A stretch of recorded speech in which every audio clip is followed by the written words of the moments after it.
ça va être une rencontre qui a été organisée par Europe Écologie Les Verts, mais qui s'adresse à tous. Ce n'est pas un meeting politique, c'est plutôt un moment d'échange où nous allons évoquer l'eau et surtout celui du partage, de la restriction et tout le problème que nous connaissons par l'usage qu'on en fait. Amandine, bonjour. Bonjour. Donc je voulais savoir un petit peu les circonstances de l'organisation, pourquoi vous avez organisé, ça répondait à quelle idée pour faire cette soirée autour de l'eau. L'idée, c'est de montrer que les écologistes sont dans le concret, qu'on a des experts, et de partager aussi avec la population et les différentes personnes qui connaissent. On a plein de compétences sur notre territoire. Et donc l'idée, c'est de faire rencontrer tous ces gens-là et de faire du brassage d'idées aussi, parce que la population, les citoyens, ils ont des idées, ils ont des problématiques, donc c'est bien de les faire remonter aux élus. Moi, je suis contre le côté politique descendante. J'ai vraiment envie que tout parte du territoire, tout parte des gens, et que nous, on soit des relais pour faire avancer les politiques publiques. Le conseil régional, je suis conseillère régionale, donc on n'est pas connu, on ne sait pas très bien à quoi on sert. Souvent on me dit « Ah, vous êtes conseillère départementale ?» Je dis « Non, régionale. » « Ah, mais vous êtes où alors à Tulle ?»« Non, je suis à Bordeaux. »« Ah, mais j'habite en Corrèze. » Voilà, donc c'est vraiment aussi faire connaître ces rôles des politiques et voir que quand même on sert à quelque chose et que parmi les gens qui font la politique, il y en a qui sont sérieux, qui essayent de développer leurs compétences et qui essayent d'être aussi honnêtes et sincères par rapport à leur engagement. Voilà un petit peu tout ce qui est derrière ça. Et après, pour dire sur le thème de l'eau, c'est que j'ai rencontré un monsieur qui est salarié à un magasin de bureautique sur Tulle et qui m'a évoqué ce problème de facture de l'eau où il paye 10 € le mètre cube de l'eau sur une commune de Corrèze, et il m'a expliqué ce qui s'était passé. Et donc voilà, c'est à partir de ça que j'ai eu l'idée de mettre en place ce thème. Bienvenue à tout le public et d'avoir franchi les trompes d'eau pour venir jusqu'à nous. Donc je vous souhaite de passer une bonne soirée. Cette soirée qui est dédiée à l'une des ressources les plus précieuses, donc l'eau, qui est un besoin physiologique commun à tous les êtres vivants. Et l'eau en Limousin, elle est précieuse comme ailleurs. On a l'impression qu'on en a à volonté, mais ce n'est pas forcément le cas. Mais en tout cas, ça peut évoluer. Donc ici, c'est une prise de conscience assez récente, l'idée qu'elle peut manquer ou être polluée. Car ici, j'ai écrit un petit texte un petit peu poétique, on va dire. Tout est vert et bleu, vert comme les forêts et les prairies où paissent les limousines, vaches et brebis. Bleu-vert comme les ruisseaux et rivières qui courent à travers des paysages de gorges et de vallées. Vert comme les lacs de barrages et les multiples étangs qui maillent ce territoire. Un réseau hydrographique qui est dense, à tel point qu'on a appelé le plateau où naissent nombre de ces cours d'eau le plateau des 1000 sources, donc 1000 vaches en occitan. Des rivières puissantes, à tel point qu'on y a mis de nombreux barrages pour produire de l'hydroélectricité. Tout cela donne la sensation d'abondance. Mais en fait, la géologie nous apprend que le sous-sol limousin est constitué en grande partie d'un massif granitique ancien qui empêche le stockage de l'eau en profondeur. Donc on n'a pas de nappe phréatique ici. On a voulu faire croître une forêt productive de conifères en monoculture sur d'immenses étendues qui ont appauvri la biodiversité. On a aussi ici artificialisé les entrées de ville pour construire des zones d'activité et des lotissements en les bitumant, et souvent en détruisant des zones humides. Il y en a tellement ici des zones humides, alors une de plus, une de moins, c'est pas grave. On a vu des captages d'eau pollués par certaines pratiques agricoles. Chute de biodiversité et fragilité des sols se retrouvent en Limousin comme ailleurs. Le test du pare-brise est positif ici comme ailleurs. Plus besoin de nettoyer son pare-brise car il n'y a plus d'insectes. Le niveau d'eau dans les barrages diminue avec les cycles de l'eau qui se distendent. On a aussi longtemps laissé les réseaux d'adduction et d'assainissement sans entretien. Les fuites d'eau sont nombreuses dans les petites et les grosses communes. Et pourtant, on utilise l'eau potable pour y faire nos besoins, pour laver nos voitures. On arrose nos jardins avec de l'eau javellisée du robinet. Le prix de l'eau augmente et les inquiétudes de nos concitoyens et de nos concitoyennes de même. L'eau s'échappe vite, de grosses pluies l'amènent dans les rivières, mais une sécheresse met à mal nos cours d'eau. Et déjà depuis quelques années, des communes sont à sec sur une période trop longue et il faut alors fournir de l'eau potable en citerne. Alors, Des projets grandioses, on en a parlé tout à l'heure avec certains d'entre vous, sortent de terre pour obliger l'eau à s'adapter aux humains. Et tout le monde n'est pas d'accord. Des tensions s'emparent de la population. La fébrilité des élus augmente avec la recherche de financement. La mutualisation des actions devrait pourtant faciliter la gestion de l'eau. Des collectifs résistent. Ici comme ailleurs, l'accès à l'eau fait monter la tension. Qui aurait pu prévoir la crise climatique? Vous vous rappelez de cette petite phrase de 2023. C'est une question surprenante quand même à notre époque, car oui, de nombreux scientifiques nous l'annoncent depuis des décennies. Aujourd'hui enfin, en lien avec le changement climatique, le monde semble prendre conscience que quantité et qualité de l'eau sont des problématiques cruciales auxquelles nous devons faire face ensemble et trouver des solutions. Donc l'eau, comment la partager? C'est le thème de cette soirée. Et nos invités Juliette Duquesne et Benoît Biteau vont en aborder de nombreuses facettes. Donc c'est avec un très grand plaisir que j'accueille Juliette, journaliste et autrice, et Benoît Biteau, député européen, agronome et paysan éleveur, que Philippe, donc, à mes côtés, va présenter. Donc Philippe, qui est journaliste à Radio Grand Brive et Bram FM, qui a gentiment accepté de mener cette soirée, de faire l'animateur de cette table ronde. Voilà, donc je lui passe la parole. Merci Amandine. Amandine Devel, donc je rappelle, tu es conseillère régionale d'écologiste de la Nouvelle-Aquitaine. Donc tu es souvent chez nous ou à Bordeaux? Bon, autant mieux. Tu nous réponds qu'elle est plus souvent sur le terrain de la Corrèze. Alors, comme invité aussi qui saisit, on est heureux de l'entendre. Et je pense que vous allez entendre dans l'enregistrement qu'on est en train de faire la pluie qui est avec nous. Donc je pense que c'est un bon signe pour nous, même si ça va peut-être un peu brouiller l'écoute et la qualité sonore de l'émission. C'est pas grave, vous me dites ce n'est rien, c'est de l'eau. Ce n'est rien, c'est tout, surtout parce qu'en ce moment, elle est de plus en plus rare et on est content. Alors vous avez invité, justement, Amandine, vous avez invité deux personnes assez remarquables. Il y en a une qui s'appelle Juliette Duquesne. Bonjour Juliette. Bonjour à toutes et à tous, bonsoir à toutes et à tous, merci d'être là ce soir. Et vous êtes donc journaliste indépendante, vous êtes autrice de plusieurs ouvrages que vous avez écrits avec Pierre Rabhi, et dont un qui porte sur l'eau, et dont le titre est L'eau que nous sommes, un élément vital en péril, qui a été édité dans une collection Carnet d'alerte, pardon, je m'appuie. C'est une édition que vous avez montée avec Pierre Rabhi, c'est ça? Tout à fait, donc ce sont des livres d'investigation. Pierre faisait le début et la fin des ouvrages, moi je continue aujourd'hui ces enquêtes. Et celle sur l'eau, j'ai enquêté pendant plus d'1 an, j'ai interrogé près 80 personnes, dont d'ailleurs Benoît Biteau qui n'était pas encore député européen à ce moment-là.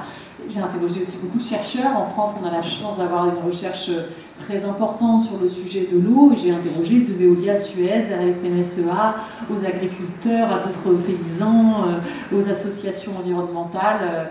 Voilà, c'est une enquête d'investigation où je traitais déjà de la problématique des bassines en 2017-2018 et que je continue de suivre aujourd'hui.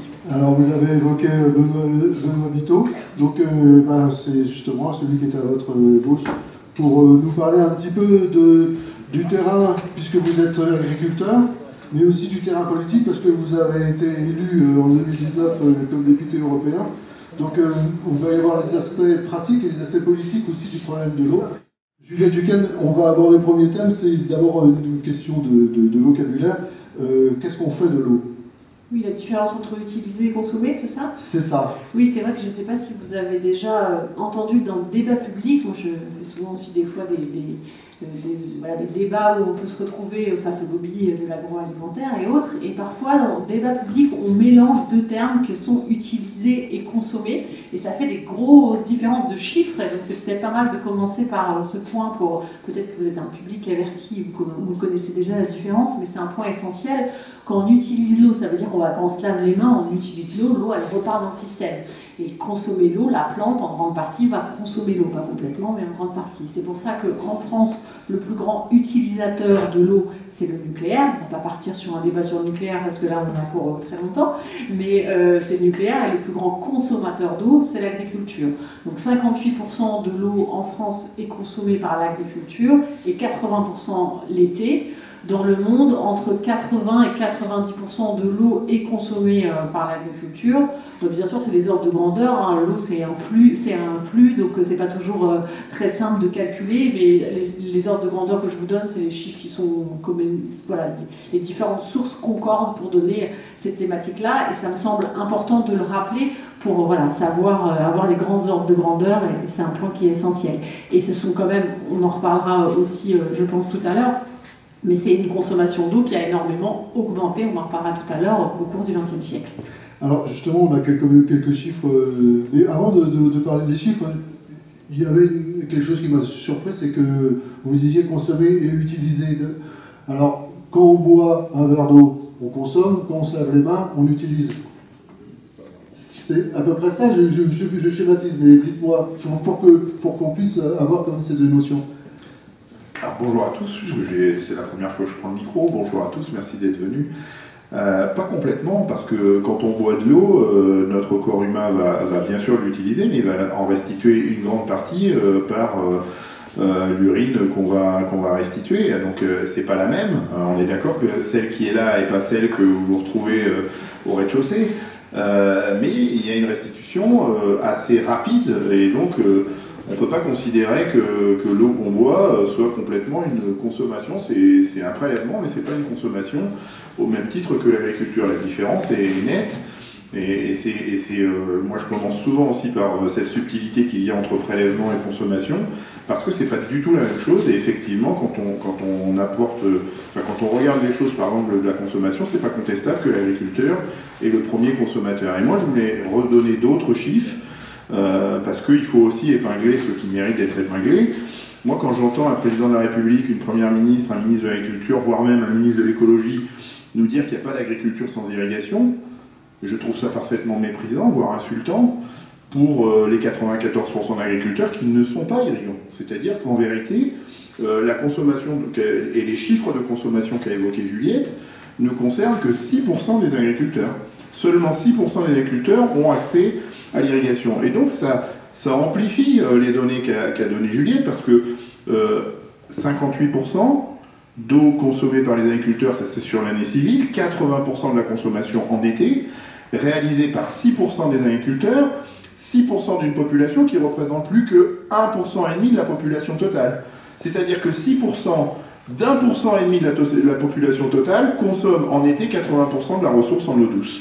Donc je vous invite quand même, quand certains s'émeuvent du fait qu'on parle d'accaparement de l'eau, on n'est quand même pas loin de ça. C'est-à-dire qu'une frange de population extrêmement confidentielle s'arroge le droit de capter 80% de la ressource en eau douce en été.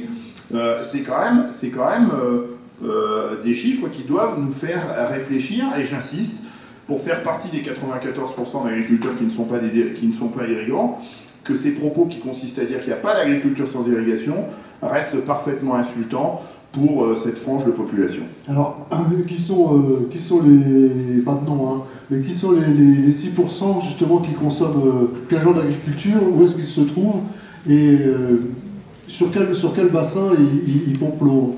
C'est vrai que, alors moi je sais que d'habitude, là on est peut-être dans un public plus engagé, moi je fais beaucoup de conférences aussi où je me retrouve avec un public très divers et varié, donc j'aime bien préciser qu'il ne s'agit pas bien sûr d'accuser les agriculteurs, mais un modèle agricole qui a été mis en place après la Seconde Guerre mondiale. Benoît Biteau à côté de moi est paysan, donc il ne s'agit pas du tout d'accuser les agriculteurs, mais c'est vrai que ce sont des choix agricoles au cours du XXe siècle, et c'est vrai que on en reparlera tout à l'heure, mais on parle beaucoup du changement climatique qui est un vrai problème pour l'eau, mais même s'il n'y avait pas de changement climatique aujourd'hui, on aurait un problème d'eau parce qu'on a beaucoup trop augmenté notre consommation d'eau au cours du XXe siècle.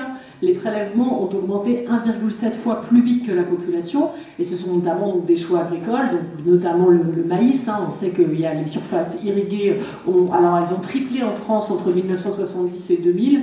Quand je vais dans les régions, j'aime bien regarder les différents endroits. À chaque fois, il y a le recensement agricole qui est très intéressant, parce qu'on peut regarder, comme je fais un peu un tour de France en ce moment, un peu partout, je trouve ça intéressant. Ça continue d'augmenter, même entre 2010 et 2020. Les surfaces irriguées continuent d'augmenter assez largement. On parle beaucoup du maïs, parce que le maïs, c'est l'été, en fait, et c'est le moment où la ressource en eau est la plus difficile. Et c'est parce que justement, on a renforcé les élevages industriels et donc on pourrait avoir des animaux qui sont nourris à l'herbe et non au maïs, avoir moins d'animaux en élevage industriel. Donc ce sont vraiment des choix. Et pour revenir à ce qui a été dit tout à l'heure, on a aussi mis beaucoup en place l'irrigation pour pouvoir gérer et avoir une vision et gérer le calendrier, c'est-à-dire être sûr à quel moment on allait pouvoir être livré. Donc c'est aussi parce qu'on est parti dans un système d'agriculture industrielle et alimentaire qu'on a mis en place toute cette irrigation, alors que dans le monde, il y a énormément,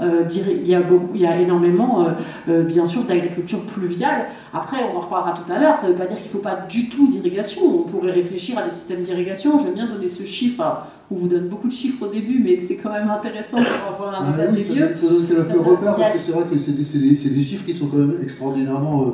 ils sont impressionnants parce qu'ils sont bruts. Oui, voilà, c'est intéressant. Et c'est vrai que moi j'avais vu ce chiffre que 16% des terres irriguées donnaient 44% de la production mondiale. Donc ce n'est pas négligeable. Ça ne veut pas dire qu'il ne faut pas du tout d'irrigation. Quand on arrose dans son jardin, on irrigue. Mais quelle irrigation et pourquoi faire surtout?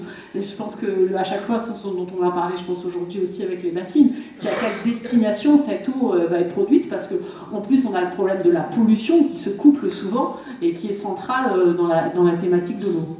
Pour en rester au domaine de la consommation, Benoît Vito, je vous donne la parole tout de suite après, mais il y avait la partie d'agriculture, qu'on peut-être continuer de développer, mais il y a aussi la partie de consommation industrielle. Est-ce que l'industrie et l'utilisation industrielle de l'eau, je pense, dans ma tête, j'ai tout de suite pensé à l'exemple bête de la fabrication d'une bouteille d'eau qui consomme beaucoup plus d'eau qu'elle n'en fournit en fait, pour fabriquer le plastique, etc. Donc c'est de voir aussi en quelle proportion l'évolution et l'augmentation au cours du XXe siècle, est-ce que la part de l'industrie est aussi est marquante, ou c'est essentiellement l'irrigation? En France, l'agriculture est vraiment le plus grand consommateur d'eau largement. On sait que même pour la pollution, quand même, les agences de l'eau et tout ce qu'on a mis en place a quand même réussi en grande partie à retirer la pollution domestique et la pollution en grande partie industrielle. Il y a des endroits où ça reste problématique, mais on a quand même réduit considérablement la pollution industrielle. Certains diront que c'est parce que aussi on a désindustrialisé la France, certainement que ça a aidé, mais il y a quand même eu un travail de fait. Là, on en reparlera certainement tout à l'heure, où on échoue considérablement, c'est sur la consommation et la pollution agricole de l'eau. C'est là où il y a un échec massif au cours du XXe siècle. C'est moi revenu vraiment dans mon enquête et dans tout le monde de l'eau en fait, peu importe le bord politique. Après les solutions qui sont abordées sont différentes, mais tout le monde accepte, quand les gens qui sont spécialistes de ce sujet-là disent bien que c'est sur ce point-là qu'on bloque et qu'il est absolument central. Moi quand j'ai enquêté sur l'eau, je me doutais que l'agriculture allait prendre une part importante, mais pas à ce point-là. Le sujet agricole et alimentaire, sur l'eau, il est vraiment central.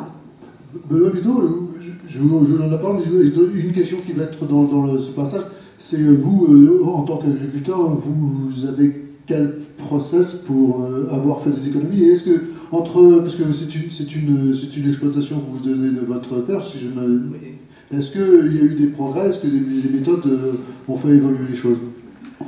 Oui, avant de répondre directement à la question, je veux revenir et lever une ambiguïté immédiatement. Dans mon propos de tout à l'heure, je ne suis pas en train de dire qu'on n'a pas besoin d'irrigation sur certaines productions agricoles. J'étais cet après-midi avec un agriculteur qui est dans la salle. Mon propos, c'est pas d'empêcher les productions à forte valeur ajoutée, c'est de ça qu'on a parlé. Il y avait également la production de myrtilles qui était évoquée cet après-midi chez Laurent. Donc on a des productions où on valorise bien l'eau et mon propos ne vise pas à cibler ces gens-là. Je veux redonner une donnée essentielle, c'est que 60% du volume qui est utilisé pour l'irrigation sert à irriguer du maïs et que le maïs sert à substituer dans l'alimentation des animaux de l'herbe qui a disparu sous la charrue pour précisément faire du maïs. Et donc des herbivores qui ne mangent plus d'herbe, qu'on alimente avec du maïs et qui nécessitent qu'on apporte du soja de l'autre côté de l'Atlantique. Vous avez compris le mécanisme vicieux qu'entraîne ce truc-là.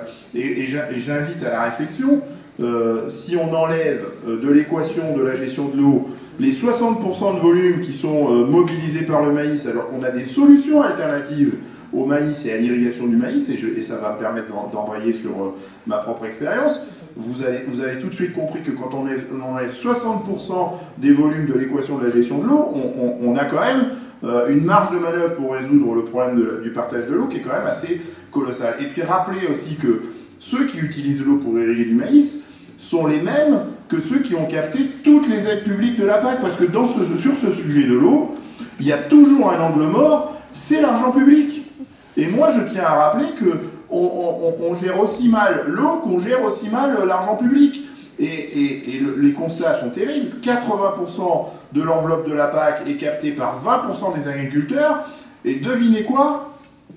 Les 6% d'agriculteurs qui sont des irrigants du maïs sont parmi ces 20% de bénéficiaires des grosses enveloppes de la PAC.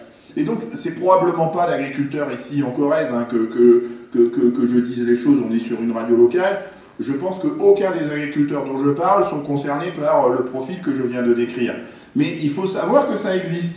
Et que quand on parle d'eau, malheureusement, les limites administratives ne fonctionnent pas. Et que quand on parle d'eau, on parle d'une ressource qui se déplace et qui, quand elle est mal gérée, a des incidences bien au-delà de la Corrèze, bien au-delà du département dont je viens. Et donc, c'est important de comprendre ça. Après, sur ce que j'ai fait moi j'ai repris une structure qui, quand je l'ai reprise, était en monoculture de maïs irrigué sur 110 hectares depuis 35 ans. Depuis 35 ans, sur les parcelles, il n'y avait que du maïs, que du maïs, que du maïs irrigué, qui mobilisait chaque année 300 000 m3 d'eau pour irriguer ce maïs. C'est la consommation annuelle d'une petite ville de 6 à 7 000 habitants. Donc rien qu'en arrêtant d'irriguer ces parcelles en maïs, j'ai rendu à la population de quoi alimenter en eau potable 6 à 7 000 personnes sur le bassin versant sur lequel je suis, ce qui est quand même colossal. Et comment on fait? Eh bien, on ne peut pas se contenter de dire je retire l'irrigation sans construire les alternatives. Et donc les alternatives, eh bien, je plante des arbres, c'est-à-dire que j'ai démonté les pivots, vous savez ces rampes qui tournent en rond là, je les ai démontés, j'ai planté des arbres dans les champs, et je cultive entre les arbres. J'ai arrêté de labourer, j'ai vendu la charrue en Roumanie.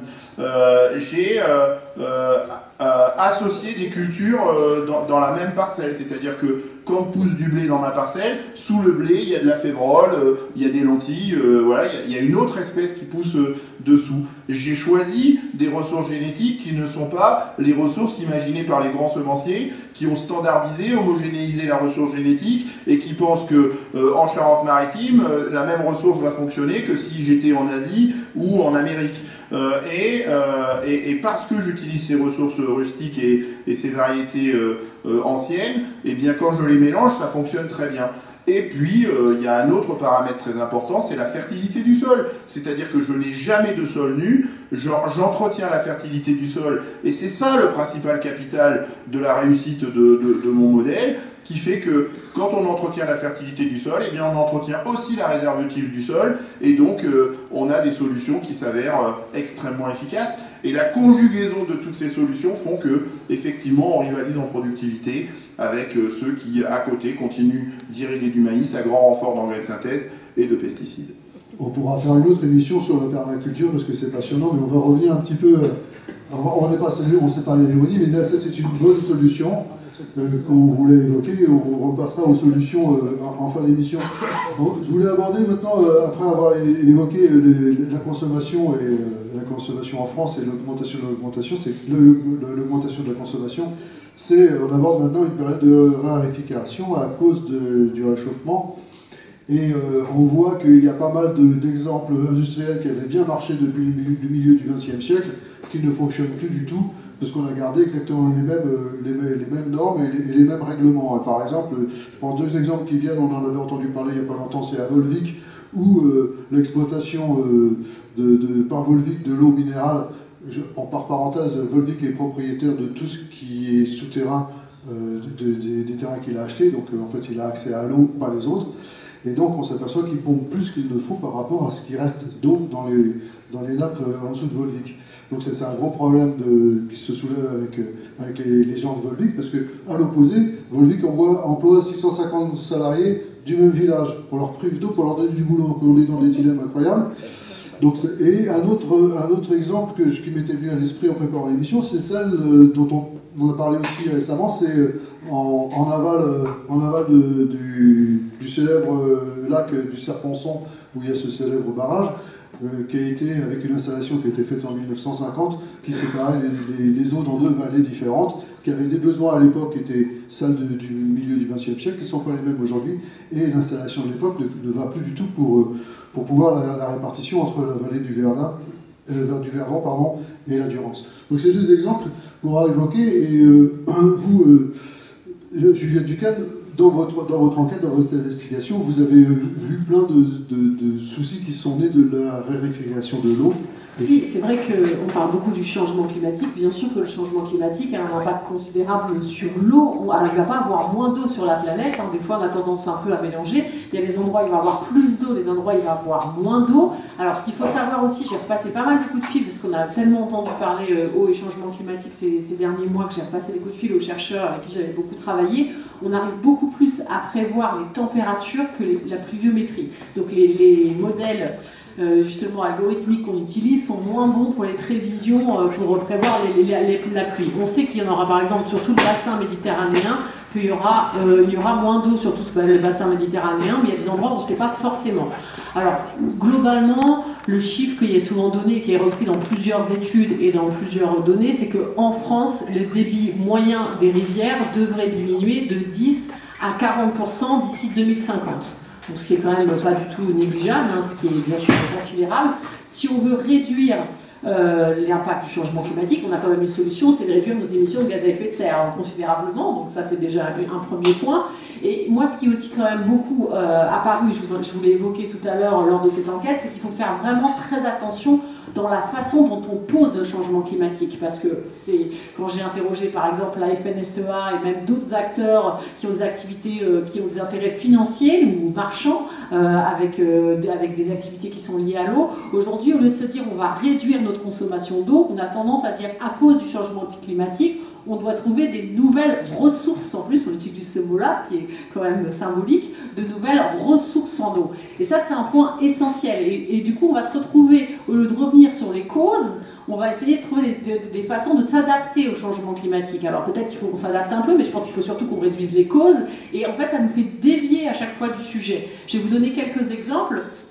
Par exemple, dans mon enquête, je ne sais pas si vous vous souvenez, il y avait la ville du Cap, en Afrique du Sud, où on avait craint le jour zéro, où il n'y allait plus du tout avoir d'eau. C'était 2016, on avait vraiment cru qu'il n'y allait plus avoir d'eau à cause du changement climatique. Il y avait un vrai problème de ressources en eau à cet endroit.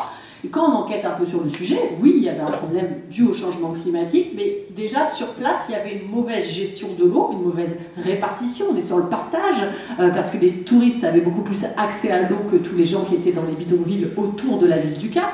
Mais quand on creuse encore un peu plus le sujet, il y avait un point qui n'est jamais abordé, c'est que tout autour de la ville du Cap, il y avait une agriculture industrielle et exportatrice, donc qui ne nourrissait pas la population sur place et qui était largement le principal consommateur d'eau. Et là, on a juste remis en cause le changement climatique sans parler de cette question-là. Et donc, aujourd'hui, dans les fausses bonnes solutions qui sont souvent mises en œuvre, je vais les évoquer rapidement et je pense qu'on en débattra plus ensemble, mais dans les 4 fausses bonnes solutions qui sont souvent mises en œuvre, c'est qu'on se dit, au lieu de réduire notre consommation d'eau, on va trouver de nouvelles ressources en eau, et par exemple, on va se dire, pourquoi pas dessaler l'eau de mer. Il y a 75% du globe qui est recouvert d'eau et une grande partie d'eau salée, sauf que le problème, c'est que quand on dessale de l'eau de mer, on va consommer de l'énergie, parce qu'on va le faire avec de l'osmose inverse, avec des membranes, donc on va renforcer le changement climatique, et après on ne sait pas quoi faire de tout ce sel, tout le sel qu'on va rejeter dans la mer,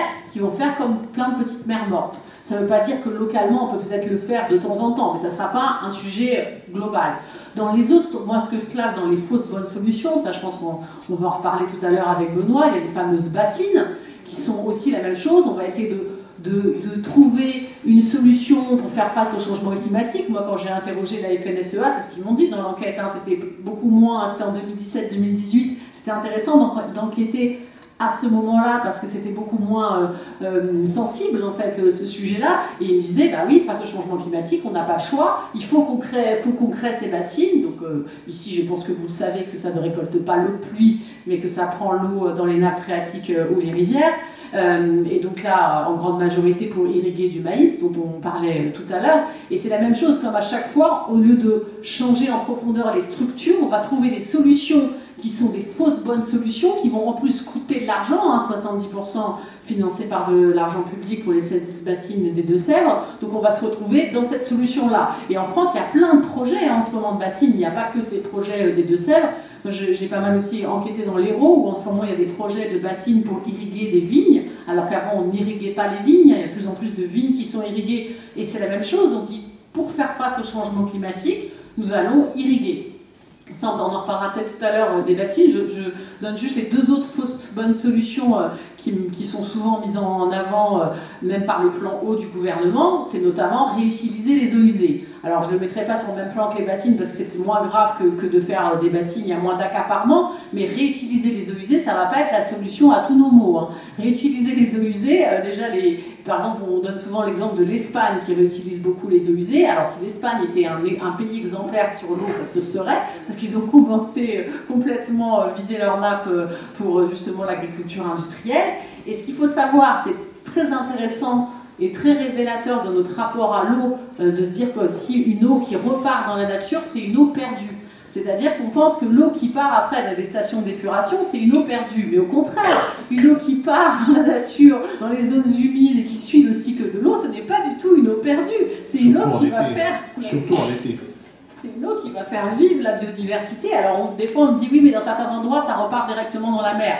On sait peut-être que localement parfois ça peut être intéressant, mais en tout cas ça ne sera pas la solution à tous nos problèmes. Et la dernière fausse bonne solution qui est pas mise en avant encore en Europe, mais qui est mise en avant par exemple aux États-Unis ou en Australie, ça va être de financiariser l'eau. Donc là, on ne parle pas de financiarisation de la gestion de l'eau, mais bien de l'eau. Ça veut dire qu'on va privatiser l'eau directement et on va aller jusqu'à financiariser l'eau. Ça veut dire qu'on va spéculer sur le prix de l'eau, comme on le fait aujourd'hui sur le pétrole ou sur le blé. Donc ça existe déjà aux États-Unis. Avec le principe que la concurrence va faire baisser les prix. Voilà, il y en a encore qui pensent que les marchés financiers pourront gérer la rareté. Je pense que ça se saurait si ça pouvait. Et donc on part sur ce même principe, alors qu'on sait très bien que par exemple spéculer sur le blé avait causé en 2011 44 millions de morts supplémentaires dues de la faim, dues à la spéculation sur le prix du blé. Et là sur l'eau, il y a des cas de spéculation de prix sur l'eau aux États-Unis et en Australie. Et on sait par exemple, j'ai vu des études en Australie qui montrent que ça a plutôt tendance à augmenter la taille des exploitations, de mettre en place ces marchés dérivés sur l'eau, enfin de spéculer sur le prix futur de l'eau.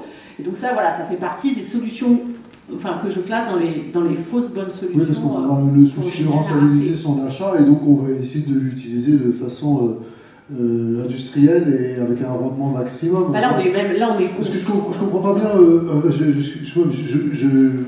à part le fait qu'on va essayer de gironiser un peu en disant faire marcher le marché de la concurrence pour faire diminuer le prix de l'eau. Mais en quoi ça peut lutter contre la raréfaction ou la réutilisation de l'eau? Mais là, on n'est plus, quand on spécule sur le prix futur de l'eau, c'est des gens qui sont sur les marchés financiers, donc c'est les fonds d'investissement et autres. Mais c'est le principe du capitalisme, dans le capitalisme, sur les marchés, il y en a qui pensent que le prix va permettre de réguler. On a bien vu que sur les marchés financiers, ça ne marchait pas, mais ça fait partie. Il y a encore des personnes qui pensent que le prix pourrait réguler, pourrait être un régulateur. On voit bien que quand ça part sur les marchés financiers, c'est plutôt certains spéculateurs qui vont pouvoir gagner de l'argent sur ça. Mais en ce moment, ça serait un autre sujet, mais même sur les marchés de la biodiversité, etc., il y a tout un marché de la privatisation et qui part après sur la financiarisation qui est en cours, et l'eau en fait partie, et c'est un point à surveiller, que tu connais d'ailleurs au niveau européen. Oui, justement, c'est une question qui pourrait rebondir sur ce que pense l'Europe sur cette position assez capitaliste de la gestion d'un bien naturel. Malheureusement, le coup est parti, c'est-à-dire que ça fait déjà 2 ans et demi que l'eau est cotée en bourse à Chicago. Donc on n'est pas sur de la spéculation, on est dans une logique qui est déjà ouverte, engagée. Je voulais revenir sur les solutions climat et l'agriculture jouent un rôle central. C'est-à-dire que on a pendant 60 ans fait en sorte que l'eau parte toujours plus vite à la mer. C'est-à-dire qu'on a effacé les méandres des cours d'eau, on a approfondi les cours d'eau pour faire des autoroutes de l'eau, on a arraché les haies, on a retourné les prairies humides, qui sont des zones de réception de l'eau, Et une fois qu'on a fait ça, on crie au scandale quand l'eau part à la mer en disant « Regardez toute cette eau perdue, on pourrait quand même les mettre dans des bassines ». Et donc là, on voit bien qu'on est quand même dans une forme de paradoxe qui est assez incroyable. Et donc, sur le rôle qu'on peut jouer avec l'argent public et avec le monde agricole, c'est avant de faire des bassines qui coûtent horriblement cher, de remettre en place ces aménagements de territoire, a fortiori dans des régimes hydrographiques qui vont être complètement différents. C'est-à-dire que probablement on aura tout autant de pluie en quantité qu'on en a aujourd'hui, mais avec des régimes qui vont être plus défavorables. Et donc, précisément parce que ces régimes vont être plus défavorables, il va falloir réapprendre à ralentir, à retenir l'eau sur les bassins versants, de manière à ce que l'eau qui va se faire plus rare, ou en tout cas la présence d'eau va être plus espacée, faire en sorte qu'on sache la retenir sur des zones humides, sur des milieux aquatiques. C'est ça l'enjeu. Et c'est ça qu'on doit faire avec l'argent public, et qu'on ne fait pas malheureusement, et on préfère des fuites en avant. Et puis l'agriculture est quand même une activité qui occupe 60 à 70% des espaces tout autour de nous. Et donc on doit faire en sorte d'accompagner une agriculture qui s'engage dans l'atténuation du changement climatique, qui fait en sorte que toutes ces terres agricoles, tous ces sols agricoles soient des zones de séquestration du carbone. Et c'est là où l'Europe est complètement défaillante. C'est-à-dire qu'avec les choix qui ont été faits, avec la politique agricole commune, qui est le premier budget total de l'Union européenne, qui représente plus du tiers du budget total de l'Union européenne, on continue de perfuser une agriculture qui tourne complètement le dos aux enjeux climatiques. On continue de soutenir une agriculture qui alimente le changement climatique avec des pratiques agricoles qui sont émettrices de gaz à effet de serre par de l'élevage industriel et concentrationnaire, pas celui que vous trouvez en Corrèze, hein, celui que vous trouvez dans des grands bâtiments où les animaux savent même plus ce que c'est qu'un brin d'herbe, qui nécessite qu'on produise massivement du maïs, dont j'ai illustré tout à l'heure les désastres, qui nécessite qu'on importe du soja, dont vous savez tous le poids sur le poumon de la planète qui est la forêt amazonienne, qui en plus produit du lait et de la viande de qualité douteuse, parce que inversé en oméga 3, oméga 6, je ne vais pas rentrer dans le débat. Et donc, on a vraiment besoin de créer une alternative agricole, et on doit le faire avec l'argent public. Or, l'argent public perfuse ce modèle agricole qu'on devrait faire disparaître si on voulait être au rendez-vous de l'histoire sur le sujet du climat, sur le sujet de la biodiversité et sur le sujet de la santé. Et donc c'est là où l'Europe peut intervenir, au-delà des réglementations, c'est de construire... On reviendra tout à l'heure sur l'Europe, et justement sur les solutions, celles qui bloquent et où est-ce qu'elle en est, on avait commencé, mais on continue peut-être sur cette discussion qu'on a entamée sur la pollution, parce que un des problèmes de l'eau aussi, donc c'est qu'elle devient de plus en plus rare. Cette rareté est aussi au fait que c'est pas qu'elle s'évapore à cause de la chaleur, mais c'est aussi qu'elle est polluée et que quelquefois on n'arrive pas à s'en tirer et qu'il nous reste des molécules dont on n'arrivera pas à se débarrasser. Où est-ce qu'on en est justement par rapport à cette pollution? Alors je pense que vous avez pas mal enquêté là-dessus, je pense que aussi Juliette et Benoît ont certainement quelque chose à dire sur cette pollution. Oui, la pollution, bien sûr, c'est vrai que des fois dans le débat public, on sépare un peu, on parle de la consommation de l'eau, du problème de la sécheresse, et parfois on entend parler de la pollution de l'eau. On sépare un peu les deux sujets, mais les deux sujets sont tout simplement liés, parce que des fois il y a des captages d'eau qui vont être fermés. Si le captage d'eau est fermé, ça veut dire que c'est un captage d'eau qui, parce qu'il est trop pollué, c'est un captage d'eau qu'on ne va pas pouvoir utiliser, notamment pour notre eau potable. Il faut savoir que quand même entre 1994 et 2015, il y a 8600 captages d'eau qui ont été fermés en France, parce que l'Europe a décidé qu'on n'allait pas traiter l'eau à l'infini, qu'à un moment, si l'eau était trop polluée, on fermait le captage. Donc c'est un point qui est essentiel. Alors je fais juste un petit état des lieux rapide et un peu déprimant de la pollution de l'eau qui est absolument considérable. Notamment, alors la quasi-totalité des cours d'eau et des nappes phréatiques en France sont pollués par les pesticides et les nitrates. Donc la question des nitrates est peut-être quand même a été pas mal mise en lumière, même si elle évolue peu ces derniers temps, mais depuis pas mal d'années. Mais c'est donc toute la question des algues vertes. Il y a le fameux film en ce moment. Donc c'est bien sûr un sujet central. Et je trouve qu'on retrouve un peu la même problématique qu'avec les bassines, c'est-à-dire que quand j'ai enquêté sur ce sujet-là, on se rend bien compte qu'il y a des choses qui ont été faites quand même. C'est-à-dire que les agriculteurs ne déversent plus directement le lisier dans les rivières. Donc il y a des stations d'épuration qui sont mises en place dans les élevages industriels. On voit qu'il y a ça qui est mis en place, mais on se retrouve toujours avec autant de nitrates et autant d'algues vertes, tout simplement parce que le nombre de porcs élevés en Bretagne ne baisse pas du tout, voire augmente. Il y a plus de 13 millions de porcs qui sont élevés en Bretagne, plus de 3 fois la population bretonne. Donc on a beau mettre toutes les mesures, et même financées par de l'argent public en Bretagne, on se retrouvera toujours avec le même problème. Et pour les pesticides, on se retrouve aussi avec énormément de pesticides. Alors il y a 2 points différents. Je me permets juste de faire la distinction, parce que c'est pareil, on peut avoir tendance à mélanger. Il y a les pesticides qui vont partir dans la nature. Donc ça, c'est derrière la station d'épuration. Dans les stations d'épuration, on n'enlève pas les molécules chimiques. Donc elles partent, on retrouve des pesticides jusque dans la graisse des baleines. L'atrazine, par exemple, qui est interdit depuis 2003, on retrouve toujours aujourd'hui des traces dans la nature, beaucoup. Donc on voit qu'en plus, on connaît très mal tout l'impact de ce cocktail chimique de tous ces pesticides qu'on va mélanger aux médicaments, aux polluants éternels et autres. Donc ça, c'est toute la pollution qui va partir dans la nature et qui va avoir un impact sur la faune et la flore. Je rentre plus en détail dans l'ouvrage. Et après, il y a l'eau qui va arriver dans notre robinet. Donc ça, c'est différent. Il y a parfois un traitement pour enlever une partie de cette pollution chimique qui peut avoir lieu. Et je fais juste ce point-là pour terminer sur la pollution. Moi, quand j'ai fait mon livre, il y avait 4% des Français qui étaient régulièrement avaient des traces de pesticides dans leur eau. Donc, ok, j'ai chiffre vérifié par les différentes associations et autres et tout. Et puis, il y a un an, je vois le chiffre, 20% des Français ont régulièrement des traces de pesticides dans leur eau. Je dis, comment on passe de 4 à 20% en même pas 2 ans? C'est pas possible, en fait. C'est tout simplement qu'il y avait plein de pesticides, et notamment de métabolites, donc des molécules dégradées de pesticides qu'on ne cherchait pas et que maintenant on cherche. Donc on en parle pas mal. Là, il y a eu un article d'ailleurs cette semaine dans le Canard enchaîné, j'ai vu sur un directeur d'agence en Occitanie qui a dit qu'il y avait vraiment des gros problèmes parce qu'en plus c'était mélangé aux polluants éternels et que ça faisait vraiment, avec les métabolites, ça pouvait avoir des vrais impacts. Et donc on voit qu'il y a des projets en Ile-de-France de mettre en place des systèmes d'osmose inverse, donc avec des membranes pour retirer toutes les pollutions, mais du coup ça va coûter de l'argent et en plus ça va consommer énormément d'énergie pour enlever et donc renforcer le changement climatique. Donc on reste dans le même système.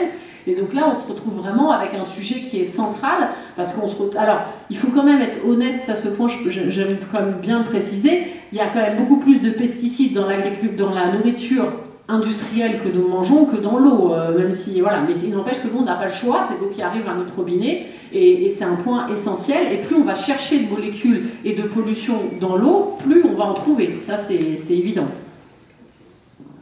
Et le problème de ces pollutions, c'est qu'on les trouve dans les ressources que j'appelle vitales. L'eau, on en parle de ce soir, mais aussi dans l'air. Et donc l'accumulation des molécules qu'on ingère via l'eau, qu'on boit via l'air qu'on respire, fait que finalement dans notre organisme on concentre pas mal de molécules qui sont extrêmement dangereuses.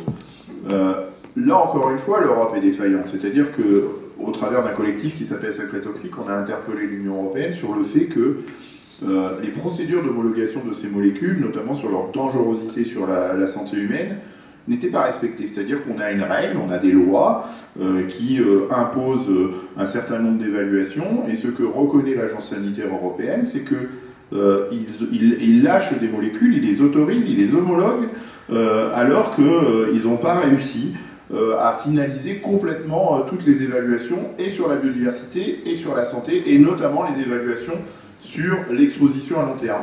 Mais également sur l'exposition à l'effet cocktail qu'a évoqué Juliette à l'instant. C'est-à-dire qu'on a l'effet cocktail parce que sur une même parcelle agricole, un jour on va utiliser un herbicide, un autre jour un insecticide, un autre jour un fongicide, et que finalement tout ça sur la même parcelle finit par se mélanger et surtout se mélange dans l'eau, et donc on a l'effet cocktail des molécules elles-mêmes. Mais on a aussi l'effet cocktail lié aux métabolites de décomposition qui, eux, sont complètement absents des radars en termes de toxicité dans l'évaluation. Et donc tout ça, c'est des choses auxquelles nous, les êtres humains, on est exposés. Et donc, c'est un vrai sujet. Et donc, ce que nous demandons, nous, c'est qu'au-delà du fait que la réglementation telle qu'elle est connue aujourd'hui, on souhaiterait qu'elle soit vraiment appliquée, mais surtout qu'on la modifie, et que ces éléments-là dont on dispose, d'effets cocktails, de métabolites de décomposition, avec certains qui sont nettement plus dangereux que la molécule de base au départ, soient sérieusement évalués pour essayer de protéger les populations. Et en vérité, qu'est-ce qu'on constate? Et on est en plein dedans, on est dans un épisode en ce moment, c'est que... Exactement. C'est-à-dire que, alors qu'on a des études indépendantes qui sont réalisées par l'INSERM, qui sont réalisées par le CIRC, le Centre international pour la recherche contre le cancer, qui nous disent que le glyphosate est un cancérogène probable. L'INSERM nous dit que c'est probablement aussi un reprotoxique et un mutagène, voire un perturbateur endocrinien. Eh bien, les conclusions de ces deux organismes de recherche indépendants n'apparaissent pas dans l'évolution de l'Agence sanitaire européenne. Et donc, ça conduit la Commission à nous dire, eh bien, on peut en reprendre pour 10 ans. Et moi, les bras m'en tombent quand j'entends des énormités comme ça. Parce qu'ils ont eu des avis d'experts qui sont complètement impartials, puisqu'ils appartiennent aux boîtes qui fabriquent. Oui, mais au-delà de ça, le rôle de l'Agence sanitaire européenne, c'est de protéger les concitoyens européens, c'est de protéger la biodiversité en Europe. Eh bien moi je dis que tant que l'agence sanitaire se comportera comme ça, tant que la Commission européenne emboîtera le pas de comportements aussi responsables, il ne faudra pas s'étonner que les citoyens de l'Europe soient absolument en défiance de l'institution européenne. Il ne faudra pas s'étonner que les gens votent plus ou fassent le choix d'un vote extrême pour piloter l'Union européenne, et c'est ça qui m'inquiète en vérité. Bien sûr que le glyphosate et les pesticides m'inquiètent, mais je pense qu'à se comporter comme ça, on va filer les clés du camion à des gens qui sont peu fréquentables. Alors, derrière ce que vous dites, moi j'avais une question qui est peut-être qui sort du sujet mais pas complètement. J'avais vu une émission il n'y a pas longtemps sur le Cache Investigation sur les phytosanitaires dits naturels, c'est-à-dire qu'on remplaçait les molécules chimiques par l'équivalent avec des molécules naturelles. Avec la preuve aussi, la probabilité, c'est-à-dire quand on dit que c'est probable, c'est qu'on peut le prouver, que c'était des produits qui étaient dangereux, voire plus dangereux que ce qui existait dans la chimie. Je voulais savoir si vous étiez au courant un petit peu de cette investigation qui avait été faite sur cette émission, et qu'est-ce qu'il en est? Alors, franchement, on parle d'un produit qui représente 0,13% des pesticides utilisés en bio. Donc, faut se calmer quand même.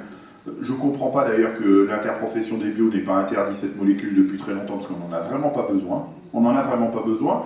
La dangerosité des pesticides n'est pas contestable, qu'elle soit d'origine de synthèse ou naturelle, donc c'est toujours des produits à manier avec beaucoup de délicatesse, mais je vous invite à réfléchir ou à être dans un autre logiciel. C'est-à-dire que on peut revenir sur l'exemple du glyphosate. On nous dit aujourd'hui, un des arguments utilisés, c'est de dire on ne peut pas se passer du glyphosate parce qu'on n'a pas d'alternative. Et dans la bouche de ces gens-là, quand ils parlent d'alternative, c'est on n'a pas de molécule alternative.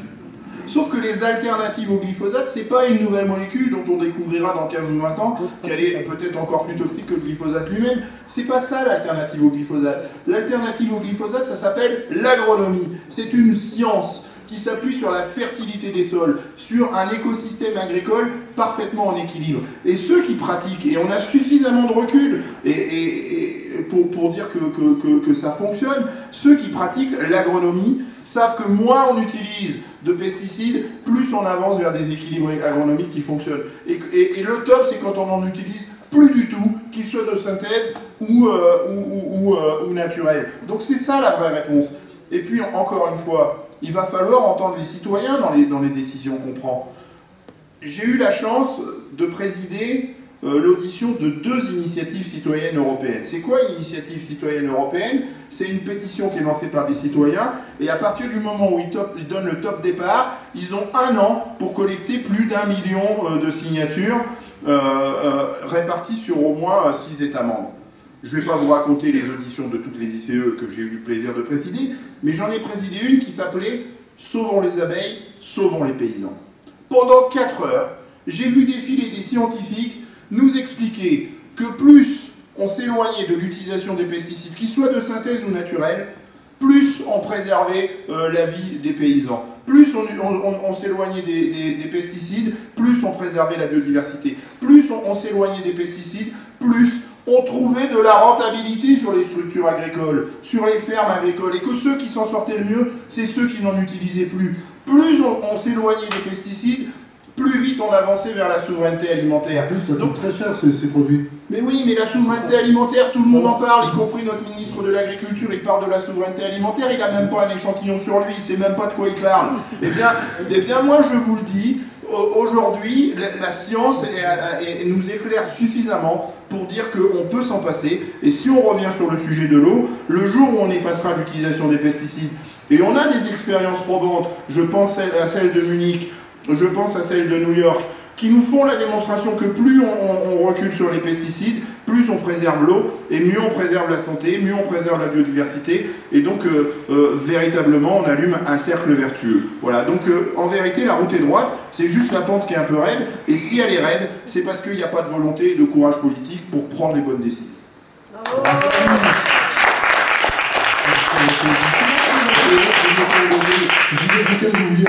Oui, je voulais rebondir là-dessus. C'est vrai que c'est essentiel parce que souvent on dit on peut pas y arriver si on retire tel ou tel pesticide, mais c'est sûr qu'il faut changer globalement le modèle agricole, sinon on n'y arrivera pas. Et ça, c'est quand même un point essentiel et qu'il faut un peu de temps. Mais si on avait commencé il y a déjà quelques années en arrière, ça serait quand même beaucoup mieux.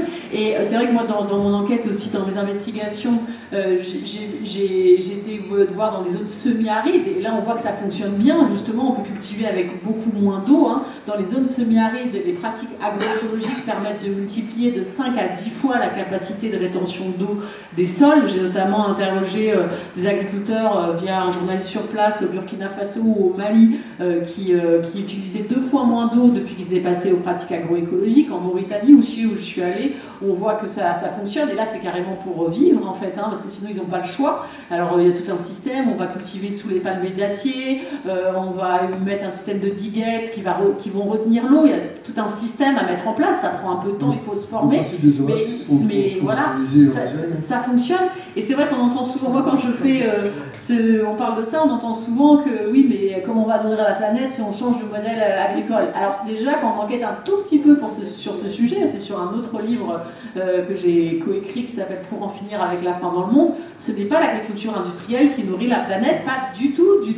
80% de la production mondiale est faite par l'agriculture familiale sur un tout petit pourcentage de terre. Donc ça c'est un point essentiel. Et je donne juste, je sais que le temps passe, donc je vais être rapide, mais c'est 2 chiffres qui me paraissent quand même intéressants. On voit que les pratiques agroécologiques dans les pays en voie de développement permettent d'augmenter les rendements de 79%. C'est une grosse étude de Jules Préti qui est souvent citée et qui est très intéressante et qui met en perspective c'est par rapport à des exploitations, grosses exploitations et petites exploitations, donc c'est intéressant. Et il y a une autre étude que je trouve très intéressante de Gilles Villèle sur l'Europe, qu'on pourrait tout à fait nourrir l'Europe avec l'agriculture biologique.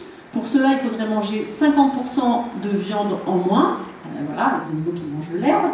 Et aussi, il faudrait que chaque... en fait, reconnecter les fermes pour que chaque déchet serve de ressource, donc manger local, pour que le fumier qui est produit en masse aujourd'hui en Bretagne serve aux maraîchers qui est dans le sud de la France. Donc ça serait tout à fait possible, et il y a des gens qui l'expérimentent depuis très longtemps. Mais c'est vrai que pour préserver l'eau, changer de modèle agricole me semble et ressemblait vraiment essentiel quand... Voilà, vraiment central. Juste 2 données. 60%. Parce que l'émission va non, mais c'est juste 2 données. 60% des animaux d'élevage sont concentrés dans 3% d'élevage industriel. Donc on supprime l'élevage industriel et on fait de la place pour les paysans qui sont dans la salle, là, qui élèvent des limousines sur les systèmes herbagers, et on a réglé le problème, de l'excès d'animaux présents sur nos territoires et qui accélèrent le changement climatique. L'autre donnée que je voulais vous donner, c'est que 12% des surfaces en Europe sont valorisées par des structures qui font référence à l'agriculture paysanne et familiale.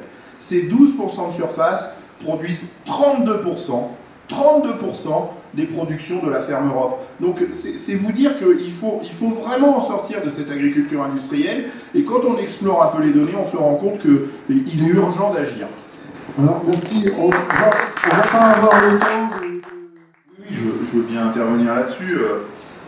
Bien sûr que la prise de conscience existe, mais elle est malgré tout difficile, c'est-à-dire qu'elle télescope tellement d'intérêts que finalement, même si certains sont obligés d'admettre qu'on ne peut pas reculer, les démons de ces intérêts privés très puissants reprennent vite le dessus. Mais effectivement, on a des petits indices qui montrent que les choses peuvent bouger. J'ai demandé il y a un an, lors d'une résolution qui émerge en Europe, une conférence européenne sur l'eau, parce que la Commission nous dit que beaucoup d'États membres ne sont pas au rendez-vous des objectifs de la directive cadre européenne sur l'eau, parce qu'on a assisté à des épisodes de sécheresse, à des territoires qui sont complètement dévastés par une gestion désastreuse, et je pense par exemple au parc naturel de Doñana en Espagne, mais il y en a plein d'autres, à une pollution sur l'eau d'air faite en Pologne, mais que les Allemands récupèrent, et donc qui nécessite qu'on sorte des limites administratives quand on parle de gestion de l'eau. Et le commissaire a annoncé cette semaine, on a eu un débat sur l'eau, le commissaire a annoncé cette semaine qu'effectivement il allait probablement mettre en place cette conférence de l'eau que j'appelais de mes voeux il y a un an. Donc voilà, c'est des petits trucs comme ça qui me continuent d'espérer qu'on peut faire des choses. C'est bien modeste, me direz-vous, mais c'est quand même des événements comme ça qui mettent en lumière le fait qu'il faut qu'on agisse et peut-être se traduire dans les futurs débats des politiques publiques qu'on va mettre en œuvre sur l'Europe par exemple, et comme la politique agricole commune, on va avoir les annonces des grandes orientations de la future politique agricole commune à la fin de l'année. Est-ce que le sujet de l'eau sera central? Est-ce que le sujet du climat sera central? Je l'espère, mais voilà, des petits indices comme ça peut-être sont vecteurs d'espoir d'une autre façon de conduire les politiques publiques pour avancer sur ces sujets-là. Et vous, Juliette Duquette, sur le terrain, comment ça se passe? Qu'est-ce que vous sentez? C'est pas simple, hein, ce sujet de l'eau. On voit qu'aujourd'hui, on a plutôt des tensions qui commencent à monter et qui risquent de monter encore plus. Hein. Les projets de bassines, il y en a un peu partout. On n'a pas exactement le décompte, mais ça risque de... En tout cas, c'est un sujet qui est déjà plus médiatisé, donc c'est déjà quand même une bonne chose. Moi, je pense que le sujet agricole et alimentaire bloque autant parce que c'est vraiment un sujet structurant pour notre société. Si on change le modèle agricole et alimentaire, on change tout, et je pense que c'est aussi pour ça que ça bloque autant. Il y a des enjeux financiers, mais il y a aussi, je pense, vraiment ce point-là qui me paraît vraiment central, moi, dans mes différentes enquêtes. Je ne vais pas être trop longue parce qu'on pourrait faire une conférence réelle sur ce point-là, mais qui me semble essentiel. Peut-être pour donner un peu d'espoir et terminer, j'aime bien terminer sur ce point-là, souvent quand j'interviens sur l'eau, parce que c'est vrai qu'on voit que l'eau aujourd'hui nous divise. On parle de guerre de l'eau entre des pays, de guerre de l'eau en France. On voit vraiment qu'on est dans un sujet voilà, nous sommes faits d'eau, et l'eau, ça ne peut se gérer que collectivement. Donc là, on voit que ça nous divise, mais ça peut aussi nous unir, l'eau. Et je pense qu'on peut le voir aussi de cette façon-là. Moi, quand j'enquête, je me retrouve souvent, de temps en temps, dans la Drôme, à côté de Die, une ville qui s'appelle Die. Et là-bas, en fait, je me rendais compte qu'il y avait souvent des innovations sociales assez intéressantes sur ce territoire. Et je me demandais pourquoi. Et en enquêtant, en y allant plusieurs fois, il y a une des explications, c'est pas la seule, mais une des explications, c'est que dans les années 90, dans cet endroit, ils ont mis en place le premier SAGE, le premier schéma d'aménagement des gestions de l'eau, et que les différents acteurs du territoire, que sont les politiques, les associations, les industriels, les agriculteurs, avaient pris l'habitude de travailler ensemble pour dépolluer la Drôme. Et que de cette coopération, donc il y a une chercheuse qui a travaillé là-dessus, qui s'appelle Sabine Girard, et ses travaux ont été repris par Olivier de Schutter, peut-être certains connaissent, l'ancien rapporteur des Nations Unies au droit à l'alimentation, qui a fait un rapport et qui montre que de cette gestion commune de l'eau a été née des innovations sociales sur plein d'autres domaines. Et donc je termine juste là-dessus parce qu'en plus, voilà, ici je trouve ça intéressant de le dire à cet endroit-là, que la gestion de l'eau peut être aussi une autre façon d'exercer la démocratie directe sur un territoire où on impliquerait beaucoup plus les citoyens que nous sommes. Et donc ça me paraît intéressant de le faire ici. C'est un retour à une pratique qui se faisait autrefois voilà. Dans les villages autour de la fontaine. Exactement, et où on aurait plus une irrigation collective, parce qu'on n'en a pas parlé, mais il y a aussi énormément d'irrigation individuelle illicite en France et ailleurs. Donc, il faut que je m'arrête parce que je crois que oui, parce que je voudrais peut-être au niveau de Nouvelle-Aquitaine, peut-être des nouvelles justement sur sur cet intérêt que porte notre région sur le problème de l'eau? Oui, effectivement, il y a une évolution. Donc moi, je suis élue depuis 2 ans. C'est un petit peu compliqué dans l'hémicycle, mais donc on est sur quand même la région qui porte les bassines. Les Deux-Sèvres et la Vienne sont les départements avec cette tension dramatique, puisqu'il y a quand même eu des blessés et tout autour des bassines. Donc bien sûr, nous, notre groupe de 19 écologistes à la région, on est force motrice pour essayer de faire bouger les lignes. C'est sûr que la majorité, elle est prise entre 2 modèles et elle a du mal à lâcher le conservatisme qui est associé au lobby. D'un côté, voilà, elle tend la main. Il y a par exemple le plan Néoterra qui est un schéma directeur qui a plein de bonnes idées, qui a été amené grâce à l'initiative des écologistes de l'ancienne mandature, qui va rebouger là. Et on a des petites victoires. Donc là, on était en plénière lundi et mardi à Bordeaux. Et on a réussi à faire voter une motion sur la suppression du glyphosate en Nouvelle-Aquitaine, qui a été adoptée. On peut applaudir. Voilà, on est très fiers de nous. On espère qu'à l'Europe, ça sera la même chose. Et donc, on fait tout ce qu'on peut. Et on voit bien que notre groupe, c'est le groupe qui est le plus attaqué. Mais en même temps, on sent qu'on a un impact très fort parce que... influenceurs. Oui, tout à fait. On est des lanceurs d'alerte, on est des influenceurs, on est des ameneurs d'idées. Et ça gêne bien sûr des gens. Je ne vous cache pas qu'on est férocement attaqué par le Rassemblement National, qui est dans le greenwashing aussi, parce que les premiers écolos de France, c'est le Rassemblement National, c'est ce qu'ils nous ont dit lundi. Oui, on ne savait pas. C'est nouveau, ça. Voilà. Et on a aussi appris que la Ligue de l'enseignement était associée aux Frères musulmans. On a appris ça aussi lundi, donc on a trouvé ça sympa.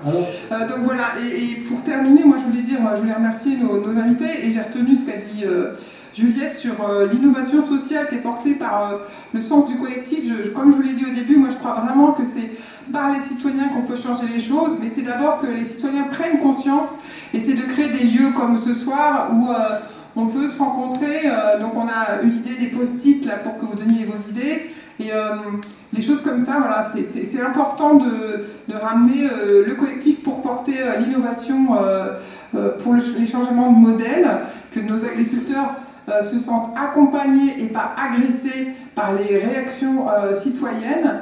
Et je pense que Benoît, lui, il est vraiment à la tête de ce combat, et son intelligence politique fait qu'il parle vraiment à tout le monde facilement. Donc je pense que voilà, je les remercie pour avoir amené cette parole tous les deux. Et un dernier appel, c'est justement on parlait de la région, c'est de la Fédération régionale de l'agriculture biologique qui ont édité un document que je mettrai à disposition sur le podcast de la radio, que vous pouvez trouver sur le site bionouvelleaquitaine.com, qui s'appelle Gestion quantitative de l'eau, sobriété, partage et priorisation. Et surtout, ce qui est remarquable, c'est que c'est un ouvrage qui a été écrit toutes tendances politiques et de sensibilité para-écologique confondues. Donc c'est un peu un ouvrage écuménique. Nous allons passer à la deuxième partie, faire une petite synthèse des post-it. On fait la synthèse des post-it. On a eu des post-it qui parlaient de problèmes et des post-it qui proposaient des solutions sur 4 thèmes différents. Et donc j'ai l'honneur à faire avec deux gentils organisateurs, des animateurs. Laurent va vous parler des milieux aquatiques et de l'agriculture, et moi je vous parlerai de l'énergie, l'industrie et de l'eau potable. Laurent, si tu veux commencer. Oui, le principe c'est de faire une sorte de synthèse des contributions de chacun par les post-it. Donc c'est voilà. Alors j'attaque par les milieux aquatiques. En fait, je vais reprendre un petit peu dans la loi, il y a une priorisation des usages de l'eau qui est plus ou moins appliquée, mais qui est 1, l'eau potable et la santé, 2, la préservation des milieux aquatiques et humides, et 3, les usages économiques. Dedans, il y a l'industrie, l'agriculture, notamment. Donc, sur les milieux aquatiques, les problèmes qui sont pointés par les personnes dans la salle, disons que je les ai classés sur, sur deux thèmes. Il y a la question, que ce soit rivières, zones humides, étangs, qui sont cités. Il y a, le premier problème, c'est le pointage de leur disparition en surface, disons, d'une part, de leur assèchement, en fait ça revient un peu au même, et qui pointe des causes qui viennent d'une part du climat, avec de l'évolution climatique, mais qui pointe surtout les pratiques, soit agricoles, mais aussi d'artificialisation, par exemple. Et le deuxième point sur problème noté sur les milieux aquatiques sont les pollutions, avec certains sites des pollutions naturelles, bord cadmium, donc je recopie le post-it là. Les pollutions organiques, par exemple les cyanobactéries, les algues vertes, et il y en a bien d'autres, et les pesticides évidemment, donc, comme ça a été cité dans la présentation. Et sur les propositions par rapport à ça, là aussi je distingue deux façons de voir les choses. Il y a le côté protection des zones humides, avec certains points qu'il faudrait une plus forte réglementation par rapport aux pollutions, notamment les pollutions d'origine agricole. Donc là, j'ai mis là. Il y avait par exemple de limiter les plantations, donc ça c'est notamment propre en Corrèze où il y a beaucoup de zones forestières qui sont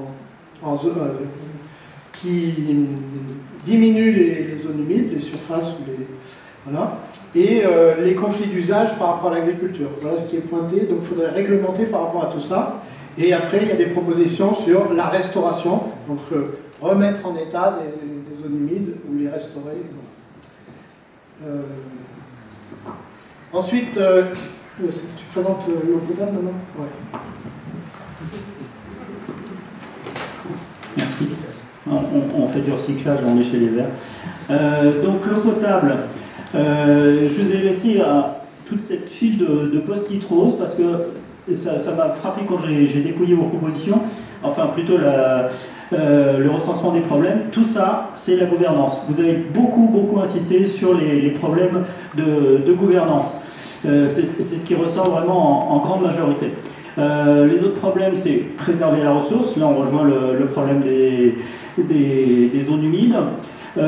Préserver la ressource, c'est aussi lié avec le problème de la gestion des circuits de distribution, les très nombreuses fuites qu'on connaît. On sait qu'on arrive à des taux de fuite hallucinants. Et puis, un point qui a été soulevé, qui est la différence de coût de l'eau pour un particulier par rapport au coût de l'eau pour un agriculteur, qui évidemment va consommer un petit peu plus. Mais ce qui est intéressant, c'est qu'il y a aussi beaucoup de propositions d'amélioration. Si je reviens sur la gouvernance, c'est très frappant. Il y a beaucoup, alors là je ne les ai pas mis les post-it, mais il y a beaucoup de post-it qui reviennent sur une gestion citoyenne, une gestion locale de l'eau potable. C'est très frappant, donc retirer la privatisation de l'eau, et je reviens sur ce qui a été dit tout à l'heure sur la financiarisation de l'eau. On n'a pas bien expliqué peut-être un petit détail qui est assez intéressant quand on parle de financiariser l'eau, on arrive aussi à financiariser la météo. C'est-à-dire que quelqu'un qui va avoir des gros achats d'eau à faire va s'assurer sur le montant de ce qu'il va payer dans 3, 4 ou 5 ans. Et ça, c'est le principe en bourse qu'on appelle les futurs. On va parier en quelque sorte sur le prix de l'eau. Alors si je suis acheteur, si je consomme de l'eau, je vais m'assurer en disant je vais acheter à ce prix-là. Mais évidemment, ça entraîne énormément de spéculation. Et c'est ça qui va entraîner, comme on l'a dénoncé tout à l'heure, une hausse très forte du prix de l'eau. Donc, on retrouve là, dans vos propositions, quelque chose qui va contre cette tendance forte du capitalisme aujourd'hui. C'est une gestion citoyenne, une gestion par des collectivités, une gestion éventuellement par des municipalités. Et voilà, ça ressort très fort. Les problèmes de la préservation de la ressource, vous avez plusieurs propositions aussi qui sont très intéressantes. La première, c'est la protection des captages. On rejoint aussi ce que tu viens de nous annoncer sur les milieux humides.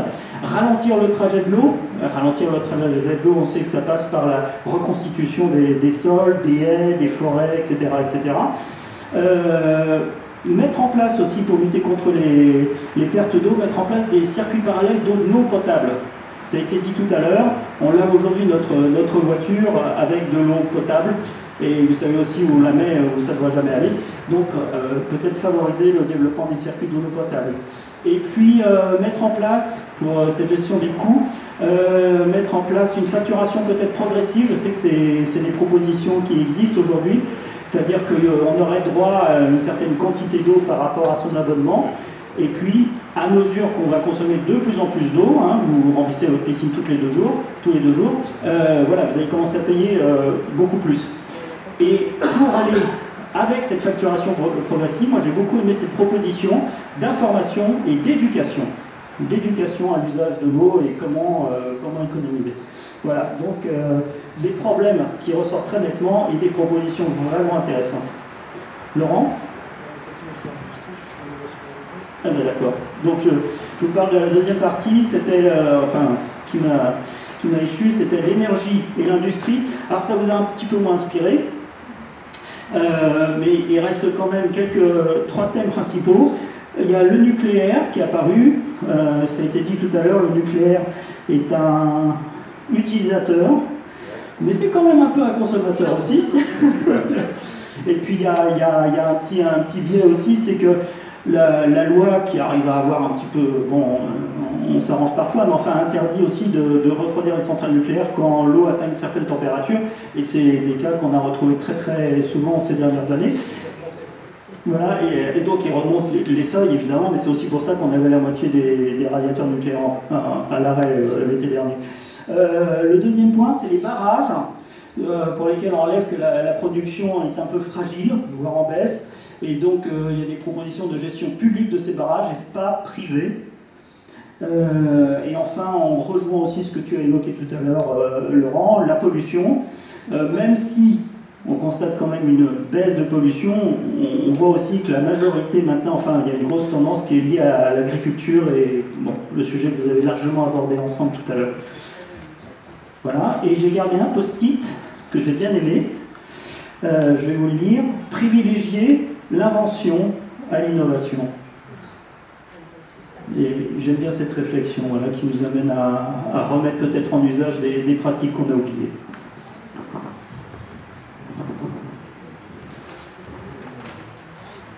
Voilà, enfin sur le sujet agricole, alors je commence par les problèmes qui ont été pointés, donc, sous deux aspects. Donc il y a la question des pratiques agricoles évidemment qui apparaît. Alors sont cités le drainage, les effets induits de la PAC, alors il y a un sur les indicateurs de rentabilité donc,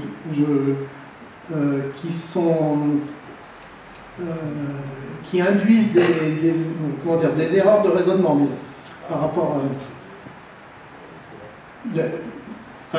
oui, j'ai un exemple qui me vient, mais bon, je ne vais pas développer.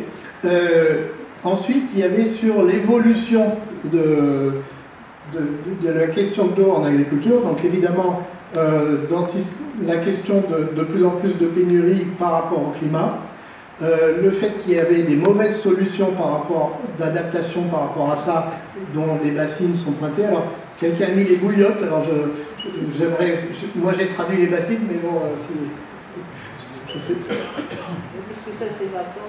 Oui, non, mais voilà,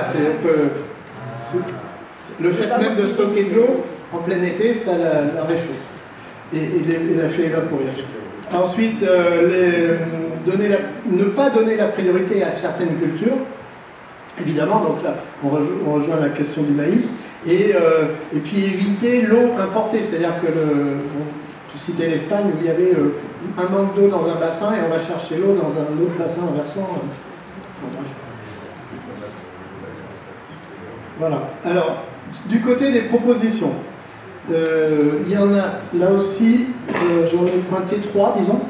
Il y a en premier, ça serait le changement des pratiques et notamment vers la sobriété. Je cite une agriculture plus économe en général, une agriculture moins productiviste. Alors il y en a un qui cite le rapatriement des productions demandant de l'eau. Donc je suppose que c'est qu'on arrête de faire des tomates dans des endroits où il y a besoin d'eau pour la faire ailleurs. Enfin, c'était ce qui était... Il y avait les tomates qui étaient citées. Il y a la question de la place de l'arbre, planter plus d'arbres, l'agroforesterie, les haies, les forêts-jardins.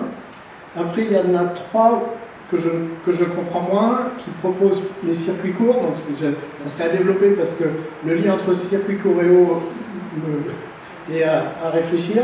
Et il y en avait un sur les ateliers paysans. Alors pour info, les ateliers paysans, c'est le fait de produire soi-même ses outils agricoles. Donc là, je ne sais pas le lien, mais donc en fait, ce qu'il y a derrière, à mon sens, c'est plutôt l'idée de changement global de pratiques agricoles systémiques.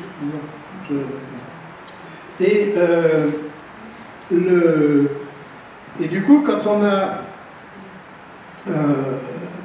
pas assez de solutions du côté de la sobriété, il faut quand même irriguer. Et là, ce qui est cité, c'est la désincitation à l'irrigation par des prix croissants. Ça rejoint du côté de l'eau potable. Et, le fait de prendre de l'eau quand elle est en excès dans les rivières, donc c'est bon, ça c'est le principe de base, mais général. Et il y a une proposition d'évolution des techniques d'irrigation. Donc avec des systèmes moins... Alors par exemple le goutte à goutte qui consomme moins d'eau. Je dis qu'une chose par rapport à ça, c'est qu'en fait, les propositions qui ont été faites par la salle, si on les met dans l'ordre... oui, il y en avait une troisième, pardon, c'était le changement de la PAC. L'action politique pour... voilà. qui était proposée. J'avais oublié le point 3. Donc je reviens sur ce que je disais. Si les propositions qui ressortent de la salle, on les met dans l'ordre comme ça, c'est-à-dire sobriété, partage, priorisation, on retrouve le travail qu'on avait fait. Bonsoir. Je suis une Pastoury, je fais partie du conseil de développement de l'agglomération de Brie. Je voulais rebondir sur l'eau importée. L'eau importée, ce n'est pas l'eau qui est prise du nord de l'Espagne pour aller à Madagascar, sur les terres agricoles du sud de l'Espagne. C'est tout simplement l'ensemble des produits qui soient agricoles, maraîchers, textiles, et ainsi de suite. Donc la France importe énormément de quantités d'eau. Si demain, à cause du réchauffement climatique, peut-être l'augmentation du niveau des océans, un certain nombre de productions agricoles sont obligées d'être rapatriées sur le territoire de l'agglo de Brie, entre autres, mais sur le territoire français. Si on doit rapatrier certaines productions industrielles, est-ce qu'on aura les capacités en eau suffisantes pour produire ces produits-là? Et je reviens sur l'agriculture en termes d'autonomie alimentaire. Si on modifie les pratiques agricoles, bon, effectivement, pour certaines, on fera des économies d'eau, mais il faudra produire beaucoup plus.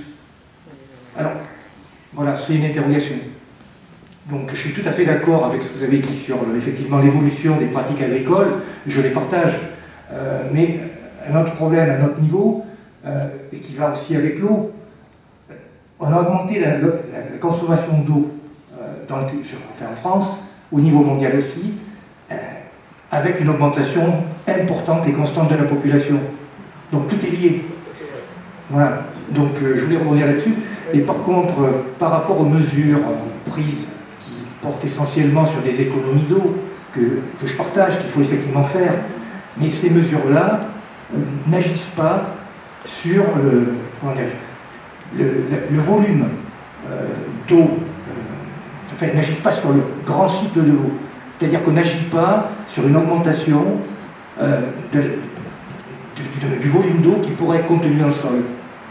C'est-à-dire il pleut, l'eau part très vite à l'océan, s'infiltre très peu. Voilà, donc je pense que c'est des mesures, il y a toute une série de mesures qui doivent être prises. Donc voilà, c'était simplement pour faire part de réflexion. Sur l'exercice qui a été présenté, c'était une synthèse des post-it faits par la salle. C'était pas notre propre, par exemple ma propre opinion. Et en plus, on aurait été plus nombreux, il y aurait eu des idées encore plus larges. Ça, voilà. Et il y a plein d'idées qui n'y sont pas, mais c'est le jeu de cet exercice-là. Mais du coup, ça permet de lancer le débat. Et après, sur la partie agricole, j'aurais plein d'autres choses à rajouter, hein, sur garder l'eau dans le sol et tout ça. Voilà. Merci Laurent. Moi, pour réagir, il y a effectivement l'eau importée des tomates de la forêt, de la mer de... Vous m'écoutez ou... Non, si ma réponse... Donc sur l'importation de l'eau au travers des tomates de la mer Classique d'Andalousie, j'imagine que c'est à ça que vous pensiez, mais on a exactement la même chose en France, c'est-à-dire que pourquoi est-ce qu'on importe des tomates d'Espagne? C'est parce qu'on consacre, nous, nos surfaces de production agricole en France à des productions qui exportent notre eau. Quand on fait partir du maïs du port de la Palisse à La Rochelle, dans une tonne de maïs, il y a 150 kg d'eau. Et on en exporte des dizaines de milliers de tonnes. Donc à un moment donné, si on veut, c'est pour répondre à votre logique de relocalisation. Moi, je ne suis pas inquiet sur la possibilité de pouvoir relocaliser les productions qui pourraient avoir besoin d'eau si on est dans une approche globale et qu'on se dit, on arrête de produire. Je prends l'exemple de La Rochelle parce que c'est des données que je connais par cœur. Aujourd'hui, à La Rochelle, seuls 2% des productions qui sont produites sur la proximité de La Rochelle finissent dans l'assiette des Rochelais. 2%. Ça veut dire que 98% des productions qui sont sur la plaine d'Aunis, qui est une plaine extrêmement fertile, alimentent le délire exportateur du port de la Palisse. Et donc on exporte notre flotte. Si demain, la même flotte qu'on utilise pour mettre sur le maïs, on l'utilise pour dire on arrête de faire entrer les tomates d'Andalousie avec toute la flotte qu'il y a dedans, toutes les conditions sociales de travail au passage qu'on propose aux salariés d'Andalousie, et qu'on dit les tomates qu'on va manger à La Rochelle, on va les produire nous-mêmes, et qu'on transfère l'eau qu'on met sur du maïs qu'on exporte sur les tomates qu'on va consommer localement. Je vous assure, pour avoir vu des équations qui traitent y compris le sujet de l'eau, qu'on a assez d'eau sur notre périmètre pour assurer notre alimentation, si tant est qu'on fasse l'effort de le faire. Sur l'eau qu'on retient, l'eau qui part à la mer, je l'ai dit tout à l'heure, on a créé depuis 60 ans des autoroutes de l'eau, on a effacé les méandres, on a approfondi les cours d'eau, on a arraché les arbres, arraché les haies, retourné les prairies humides, on les a drainés, et on a des cheveux blancs tous les deux, dans une logique de Shadok. On a évacué l'eau le plus vite possible pour revenir en remettre en plein été. Vous voyez bien qu'on va dans le mur. Ce qu'on propose, c'est justement de la retenir, de la ralentir. On nous dit régulièrement le débit de la Sèvre niortaise est de 8 mètres cubes secondes en plein hiver, et donc ça pose pas de problème d'en mettre dans la bassine. Mais le problème, c'est pas d'imaginer de mettre le débit de la Sèvre niortaise dans des bassines, c'est qu'il fasse 8 mètres cubes secondes en plein hiver. C'est-à-dire qu'on aura gagné la bagarre le jour où en plein hiver, le débit de la Sèvre niortaise sera de 2 ou 3 mètres cubes secondes. Et là, ça voudra dire qu'on aura retenu l'eau dans des zones humides, qu'on aura recréé, qu'on aura su recréer des sols qui sont suffisamment perméables pour que l'eau s'infiltre et aille recharger les nappes souterraines, qu'on aura reméandré les cours d'eau, qu'on aura fait des zones d'épandage de crues, où sur ces zones-là, on garde l'eau, parce que, et vous l'avez dit, il n'y a pas forcément de nappe phréatique chez vous, mais on peut créer des zones de rétention d'eau, des zones de rétention d'eau qui peuvent être valorisées mais par exemple des tourbières, mais même des prairies humides qui ne seraient pas des tourbières, qui seraient utilisées en plein été ou au printemps ou même à l'automne par des animaux qui mangent de l'herbe. Est-ce que vous vous rendez compte de la révolution que je vous propose? Des herbivores qui mangeraient de l'herbe. Eh ben, si on fait des zones qui sont plus dédiées au maïs, mais qui sont dédiées à des prairies humides, qui peuvent accepter des crues, retenir l'eau longtemps, et donc en vérité, je l'ai dit tout à l'heure, l'équation elle est assez simple quand on y regarde de près et qu'on pose toutes les données du problème. Et quand on pose toutes les données du problème, je vous assure qu'il y a des solutions, et que les inquiétudes qui sont les vôtres, qui sont légitimes, on peut facilement les écarter et envisager un avenir serein, si tant est qu'on prenne le taureau par les cornes, je dis ça en limousin. Oui, je voulais juste rebondir sur ce qui a été dit. C'est vrai que de toute façon, l'eau, c'est avant tout une gestion locale. Donc même l'eau virtuelle, quand on parle de l'eau virtuelle, c'est dont vous parlez, quand on importe les biens. Bien sûr que si on faisait beaucoup plus de choses en France, on aurait certainement qu'il faudrait réduire. On sait que le numérique consomme aussi beaucoup d'eau, alors beaucoup moins que l'agriculture au niveau mondial, mais il consomme aussi beaucoup d'eau, notamment pour reprendre tous ces métaux dans la terre. Donc bien sûr que ça voudrait dire moins de consommation de façon plus globale, mais vraiment les études dont je vous ai parlé tout à l'heure, et dans mon ouvrage qui n'est pas si vieux que ça, en poche, c'est 2021, Philippe. Donc je sais, donc c'est pas si vieux que ça. Donc dans mon ouvrage, je faisais le point sur justement cette eau virtuelle et comment l'eau doit toujours être gérée au niveau local, et aussi sur le fait qu'on pourrait tout à fait nourrir l'Europe justement, mais en revenant à chaque fois, en revenant à des gestions locales. Il faudrait justement que la nourriture voyage beaucoup moins que ce qu'elle fait aujourd'hui, pour justement que chaque pays retrouve la souveraineté alimentaire. Ça ne veut pas dire qu'il ne faut plus qu'elle voyage du tout, mais et notamment par rapport aux questions de la gestion de l'eau. Et moi j'ai bien vu dans les pays, notamment en Afrique, qui luttent contre la faim dans le monde, c'est justement quand les paysans se nourrissent eux-mêmes et les gens qui sont autour qu'on arrive à réduire la faim dans le monde. Quand on voit qu'au Burkina Faso, il y a encore 10% des terres qui sont consacrées au coton qui est exporté, alors qu'il y a beaucoup de personnes qui sont sous-alimentées. Au contraire, il faudrait que la nourriture voyage beaucoup moins. Alors j'ai le chiffre dans le livre et je l'ai plus en tête, mais il me semble que en France, c'est 30% de la production qu'on consomme qui est importée et 50% de ce qu'on produit qui est exporté. Donc on pourrait tout à fait, toute cette nourriture, j'avais mis du temps à trouver le chiffre, il faudrait que ça voyage beaucoup moins, au contraire, et justement pour pouvoir consommer au niveau local par rapport aux ressources en eau que nous avons. Et il faut faire attention avec l'eau aux grandes mesures toutes faites que des fois, par exemple, on dit il faut mettre, tout à l'heure il y avait cet exemple-là, du goutte à goutte partout. Moi, ce qui est ressorti dans l'enquête, c'est que c'est pas forcément toujours parfait de mettre du goutte à goutte partout. Par exemple, au Maroc, il y a plein d'endroits où ils ont mis du goutte à goutte en disant ça on va moins consommer d'eau, et du coup, ils ont augmenté la production, les terres qui étaient irriguées énormément pour mettre du goutte à goutte, en plus de la production qui est souvent exportée en France. Des fois, les paysans, en plus, savaient mal se servir du goutte à goutte. On n'utilisait plus l'irrigation gravitaire qui faisait justement, comme j'expliquais tout à l'heure, un système collectif. Et donc, moi, les différentes personnes que j'ai interrogées revenaient sur l'irrigation au goutte à goutte, qui n'est pas forcément parfaite dans tous les domaines. C'est pour ça que l'eau, c'est compliqué, parce que c'est avant tout un sujet local. Et forcément, ici, on a donné des généralités, parce que c'est important de donner des généralités, mais elles ne sont pas bonnes partout. Par exemple, je pense à ça dans le côté local. On a beaucoup parlé des Pyrénées-Orientales cette année. Quand on regarde les chiffres des Pyrénées-Orientales, l'irrigation n'a pas tant augmenté que ça ces 10, 20, 30, 40 dernières années. Il y a d'autres raisons en fait là-bas, l'urbanisation, il y a d'autres raisons au problème local de l'eau. L'eau, il faut faire attention en donnant des généralités parce que ça reste avant tout un problème local. Les eaux minérales, en France, ça ne pose pas de problème parce que c'est que 0,1% des prélèvements d'eau, mais dans certains endroits locaux, ça pose de graves problèmes. Donc c'est pour ça que c'est toujours, voilà, ce point-là est une semble centrale. Et sur l'augmentation peut-être de la population, avant de passer aux questions, c'est pas si simple parce que bien sûr que ça joue, je dis pas que ça joue pas du tout, mais les inégalités quand même dans le monde sont telles. Là, c'est pas sur l'eau le chiffre que je vais vous donner, mais 86% des dépenses de consommation sont faites par 20% de la population mondiale, et souvent ça recoupe ces sujets-là. Donc c'est vrai que c'est un sujet qui est pas simple, même si je ne dis pas qu'il n'y a pas d'impact, mais voilà, les inégalités sont quand même souvent centrales. Oui, on voit bien que les problèmes de l'eau sont très liés aux pratiques agricoles, on voit bien que les pratiques agricoles pourraient et devraient se transformer et que c'est aussi des changements de société.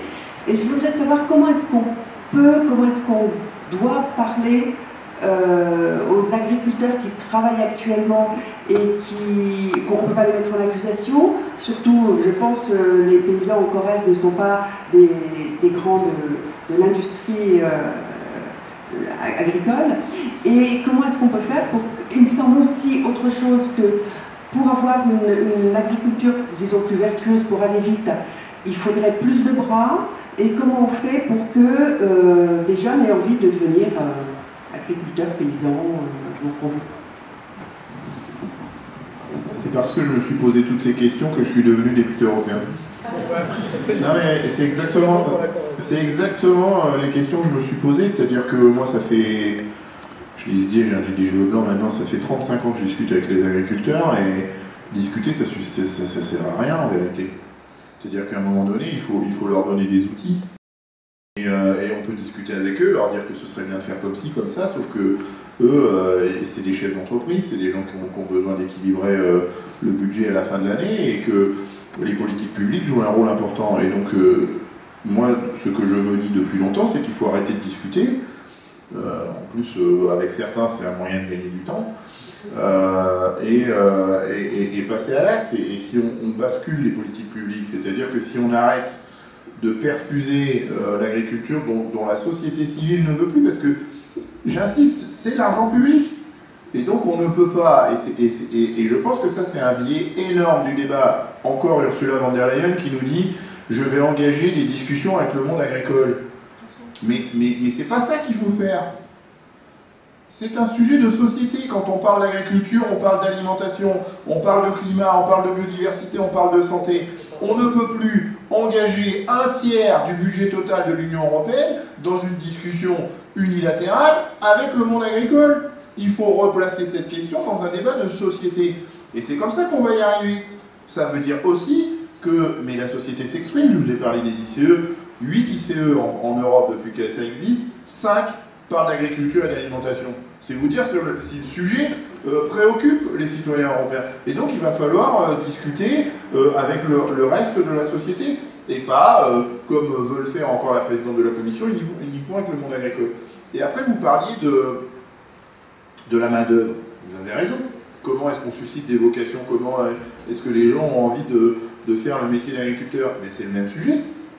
C'est-à-dire que le jour où, parce que les politiques publiques seront au rendez-vous et que ce sera suffisamment attractif de devenir agriculteur, que quand on devient agriculteur, on a un revenu suffisant, mais il n'y a pas de raison que les jeunes, et les moins jeunes d'ailleurs, n'embrassent pas le métier d'agriculteur. Il n'y a pas de raison que ça ne suscite pas des vocations.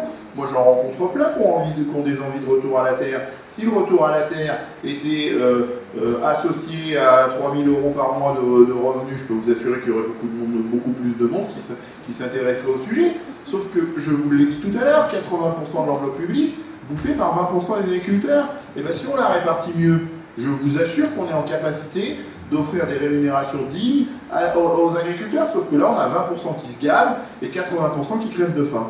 Je suis à peine caricatural, et donc le jour où on aura le courage de changer ça, de changer les politiques publiques qui constituent une part du revenu important des agriculteurs, on va gagner l'affaire. Mais pour ça, il faut changer de politique aussi. Il faut faire attention quand on passe dans l'isoloir à ne pas se tromper de bulletin de vote. Je vais très rapide, je rajoute juste un chiffre par rapport à ce que vous venez de dire. C'est vrai que si on change le modèle agricole, c'est 50% d'agriculteurs en plus qu'il faudrait, entre 30 et 50% d'agriculteurs en plus. Donc bien sûr qu'on ne va pas forcer les gens, des fois je dis ça dans une émission de télé, on va regarder en disant vous n'allez pas forcer les gens à aller dans les champs. Non, ça veut dire qu'il faut qu'ils aient envie, donc il faudrait qu'ils aient envie d'avoir, et déjà il faudrait qu'ils aient accès à la terre, ce qui n'est pas forcément simple aujourd'hui. Et l'autre point, et que je rejoins, et c'est que ça revient à ce qui a été donné tout à l'heure comme proposition, c'est que moi j'insiste beaucoup là-dessus aussi dans les différentes enquêtes, ces ouvrages, c'est que c'est pas changer seulement le modèle agricole, mais toute la chaîne alimentaire pour que le paysan puisse vivre de sa production et qu'on n'achète pas tous dans la grande distribution, sinon dans 10-20 ans on va se retrouver avec le même problème, avec des paysans qui vont passer au bio et qui ne pourront pas vivre de leur production. Donc bien sûr que c'est tout le système alimentaire qu'il faut changer. Et c'est bien pour ça que ça bloque autant, notamment en France où on est les champions de la grande distribution quand même. Je vais essayer de répondre rapidement sur la question locale que vous posez, du coup, là, puisque là c'était des questions plus à une autre échelle. Pour ceux qui ne me connaissent pas, je suis représentant des agriculteurs bio de la Corrèze vers l'extérieur, à la région et à l'échelle nationale. Alors, pardon, c'était la question de comment on est impacté la question de l'irrigation en Corrèze. En réalité, même s'il y a peu d'irrigation, on est tous impactés par la diminution de l'eau.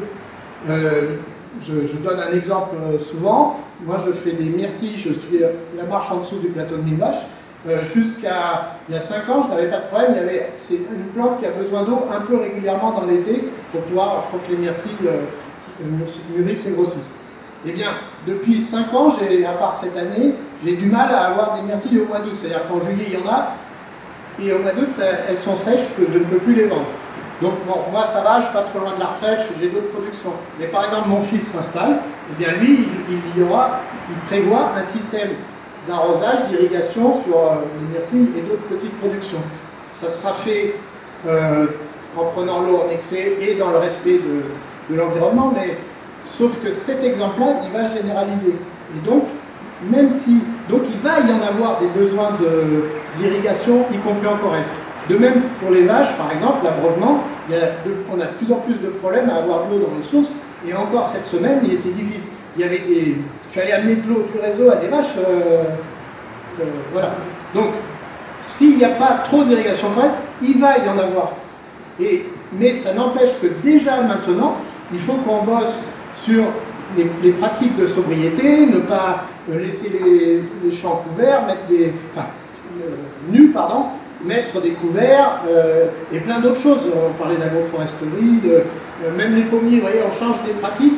Avant, on avait des systèmes de taille ouverte pour qu'il y ait la lumière au milieu. Maintenant, on les referme pour que les pommes ne soient pas cramées par le soleil, qu'il y ait des feuilles au-dessus. Enfin, voilà, il y a des changements de pratiques de ce genre-là.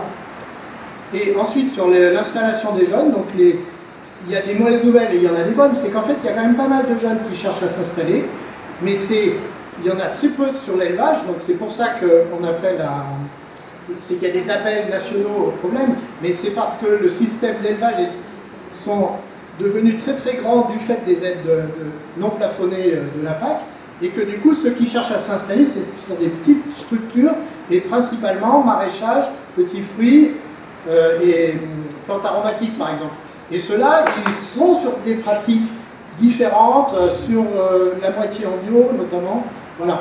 Et sur l'accompagnement, il y a le réseau bio dont je viens de parler, mais je vais citer les CIVAM par exemple, où c'est des systèmes d'échange entre agriculteurs, de visite de fermes croisées, et là ça permet de faire évoluer les pratiques en s'aidant les uns les autres. Voilà. Dans le sud-est de la France, il y a des fronts d'eau qui descendent, qui font des catastrophes. Donc, quelles seraient les solutions déjà pour réduire et comment pourrait-on faire pour essayer de canaliser cette eau qui tombe en très peu de temps? Moi, j'avoue que j'ai enquêté un peu sur ce point-là, c'est pas central du tout dans mon enquête. Bien sûr que c'est d'avoir des sols qui vont plus retenir l'eau.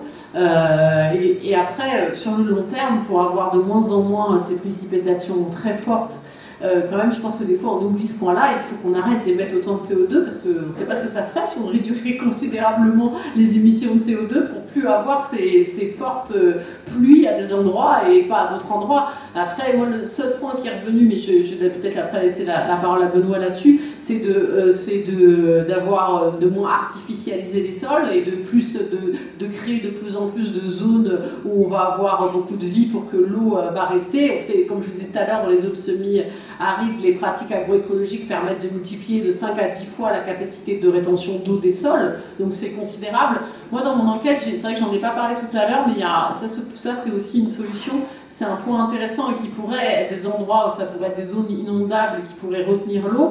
C'est une entreprise, une PME que j'ai interrogée, que je trouve très intéressante, qui a mis en place des jardins filtrants. C'est-à-dire que dans certaines villes, au lieu de voir l'eau comme un déchet, c'est-à-dire qu'en France on a 1 million de kilomètres de tuyaux sous nos pieds pour que l'eau parte très vite, des eaux usées, l'eau potable, etc., on va traiter l'eau sur place. Et donc là, c'est des jardins filtrants, c'est-à-dire qu'avec sur place, j'en ai visité à Saint-Ouen, où on va avoir des substrats, des plantes, etc., qui vont dépolluer l'eau sur place, et on va se servir de ces eaux usées pour arroser les jardins, etc.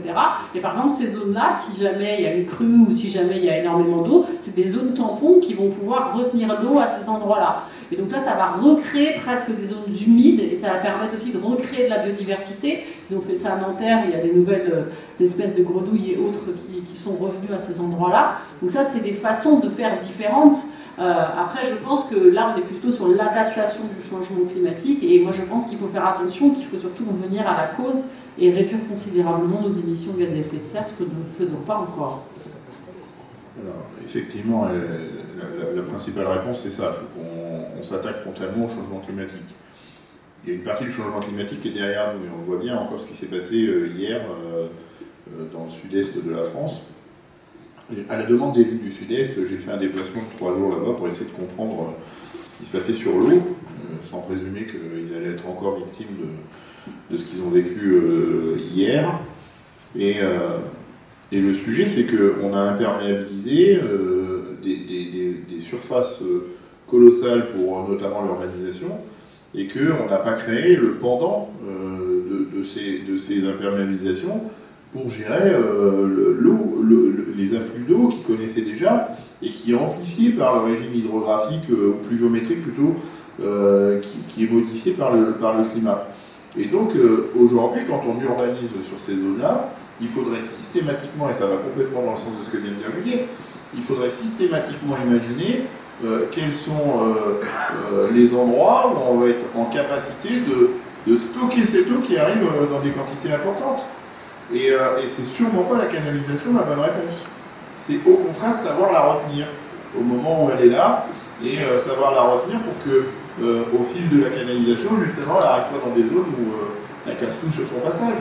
Et c'est parce qu'on canalise qu'on a les dégâts qu'on a aujourd'hui. Donc il y a vraiment une réflexion, un pan manquant dans les logiques d'urbanisation qui a été de dire on urbanise, on imperméabilise et on ne s'inquiète pas de comment ça va se passer au moment où l'eau va tomber en quantité importante, comme c'est le cas ce soir ici. Juste à rajouter, c'est vraiment une façon très courte parce que ça partirait sur un autre sujet, mais la question de la ville est très intéressante aussi. Moi je trouve que l'agriculture et l'alimentation, c'est un sujet central qui traverse différents sujets qui sont liés à l'écologie. Je trouve que l'urbanisation est aussi un sujet central et tout le monde d'ailleurs n'a pas les mêmes postures et c'est lié au sujet de l'eau parce qu'on a pu urbaniser autant, parce qu'avant il y avait des maladies avec l'eau dans les villes et c'est parce qu'on a créé ce système de l'eau qu'on a pu autant urbaniser. Donc c'est intéressant ce sujet de la ville en fait. Je pense que si on veut un système qui respecte le vivant, il faudrait réduire considérablement la taille des villes. Mais voilà, c'est un sujet intéressant. Mais on pourrait partir, ça fait un autre débat, alors on a pour des heures. Juste pour parler des villes, justement, il y a aussi un problème d'avoir construit, on a construit n'importe où, y compris dans les lits majeurs des rivières. Une rivière, elle a son lit mineur, c'est-à-dire l'endroit où elle coule le plus couramment. Mais elle a aussi ce lit majeur, cet espace assez large souvent, qui n'a pas forcément été respectée et elle va pas y aller forcément souvent, mais elle va y aller de plus en plus avec le réchauffement climatique. Et il y a ces endroits, il faut vraiment penser aux zones tampons effectivement naturelles.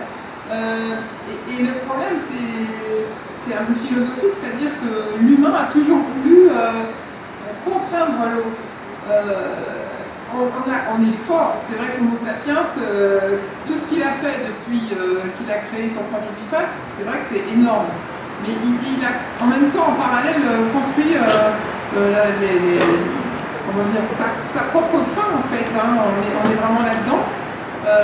Et donc, on va trop loin parce qu'on veut tout gouverner et on veut aussi gouverner l'eau. Et là, c'est vraiment l'exemple, l'eau, c'est quelque chose qu'on ne peut pas contraindre, jamais.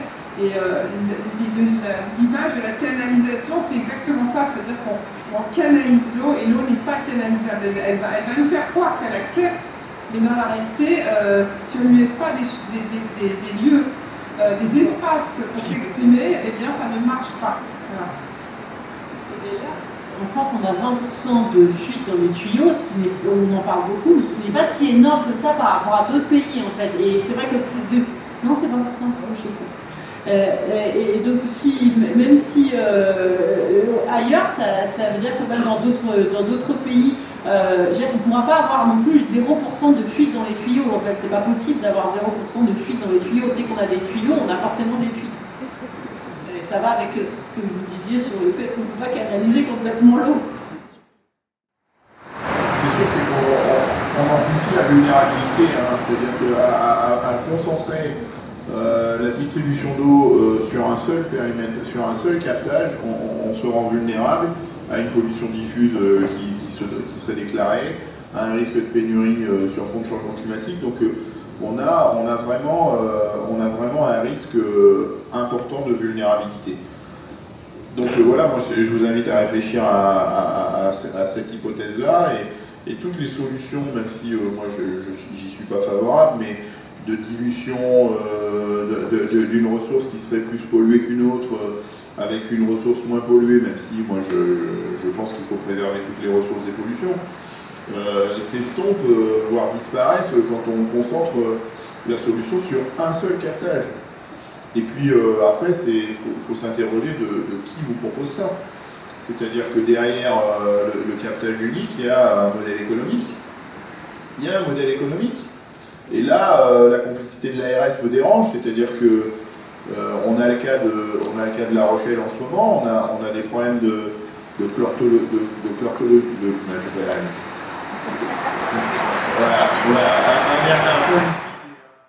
C'est-à-dire que cette unité de potabilisation qui traite de l'eau très polluée sur la Charente, il y a quelqu'un qui la paye. Et c'est celui qui paye la facture d'eau qui paye tout ça. Donc c'est perdant à tous les niveaux, c'est perdant cette affaire-là. Cette donnée elle est intéressante, ça rebondit sur ce que tu viens de dire. Ça coûte 87 fois moins cher de mettre en place des mesures de prévention avec les agriculteurs autour des captages d'eau plutôt qu'après de dépolluer l'eau. Il y a des études qui montrent que ça coûte 87 fois moins cher, donc c'est quand même très intéressant de mettre en place toutes ces mesures de prévention. Et c'est vrai qu'on n'a pas du tout parlé de ça ce soir, c'était un point qu'on avait dit dont on parlerait, on n'a pas eu le temps, c'est bien sûr la gestion privée ou la gestion publique de l'eau, et ça c'est aussi une question quand même aussi intéressante en France, et on a les champions du monde de la gestion privée de l'eau avec Veolia Suez, qui se sont même rachetés. Du coup on est vraiment dans la financiarisation pas de l'eau mais de la gestion de l'eau, et c'est vrai que plus ils traitent l'eau, plus c'est intéressant économiquement. Donc c'est vrai que c'est un sujet quand même assez central, notamment en France, avec ces partenariats publics-privés. 50% de la gestion de l'eau potable est publique en France, et 62% de l'assainissement est public. Et le reste est géré par en grande partie Veolia, Suez et la SOR. Tu as raison de parler de ça, je rebondis juste vite fait. Les 6 ou 7 périmètres de captage qui viennent d'être fermés par l'ARS pour les basculer sur le prélèvement dans la Charente étaient en régie publique. C'est-à-dire que La Rochelle, c'est une régie publique. Et là, l'ARS nous impose de passer pour une unité de potabilisation d'un concessionnaire. Voilà. Et donc, c'est un moyen de tordre le bras à la décision politique des élus de l'agglomération de La Rochelle d'entrer en gestion publique, y compris de leur périmètre de captage, et leur imposer l'eau qui vient d'un concessionnaire. Pour revenir sur ces questions de gestion de l'eau potable à un niveau, au niveau des communautés de communes, je voulais juste apporter un petit témoignage d'une communauté de communes qui est en amont d'Argentat, où on nous propose un nouveau schéma d'organisation de l'eau potable qui consisterait à abandonner toutes nos ressources d'eau potable, toutes nos ressources locales, au profit d'une solution unique qui puiserait dans la Dordogne avec une usine de potabilisation. Voilà, et je voulais juste signaler à l'assistance que des citoyens, des élus aussi, qui sont aussi des citoyens, mais bon, se mobilisent à travers une association qui s'appelle Aux Actes Citoyens, pour essayer d'avoir des informations sur ce projet, essayer de contrer ce projet si possible, et essayer surtout, parce qu'on n'est pas sûr des solutions qui seraient à mettre en œuvre, mais qu'il y ait un véritable diagnostic fait sur place pour qu'on soit sûr que les options qui sont prises sont les bonnes. Et occasion pour moi de souligner cette défaillance totale de la gouvernance de l'eau en ce qui concerne l'eau potable. C'est vrai que pour l'eau en général, on a les comités de bassin, on a tout un tas d'institutions, toute une gouvernance qui s'est mise en place, qui fonctionne plus ou moins bien, mais elle est là et il y a des moyens de dialoguer. Pour l'eau potable, il n'y a aucun moyen de dialogue.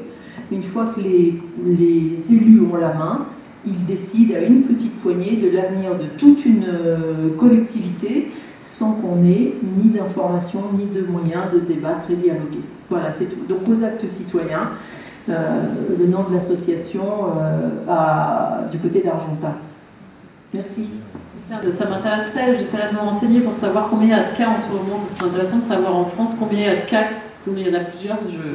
Je mènerai ma petite enquête sur ce point-là parce que ça me paraît intéressant. Et je trouve que ça reprend le sujet sur la gestion publique et la gestion privée de l'eau. Moi, ce qui était ressorti, c'est que les communes sont souvent trop seules et que les citoyens sont trop seuls sur ce sujet et qu'il faudrait mettre en place des cabinets d'audit gratuits, associatifs, pour essayer de conseiller les petites communes sur ces sujets-là, parce que souvent elles sont un peu désemparées parfois par rapport au sujet et elles vont un peu bénéficier de l'expertise de Veolia Suez ou des gens qui ont un intérêt financier, et souvent elles sont un peu désarmées. Il faudrait plus d'aide, d'experts, on va dire gratuits, ou en tout cas payés par le public à des prix raisonnables pour pouvoir les conseiller sur ces sujets-là, parce que sinon on va se retrouver avec des solutions qui sont toujours très marchandes et qui ne sont pas forcément intéressantes.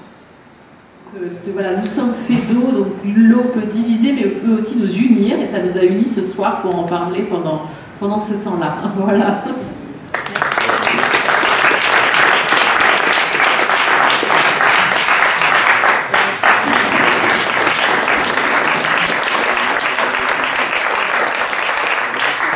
Merci d'être venus.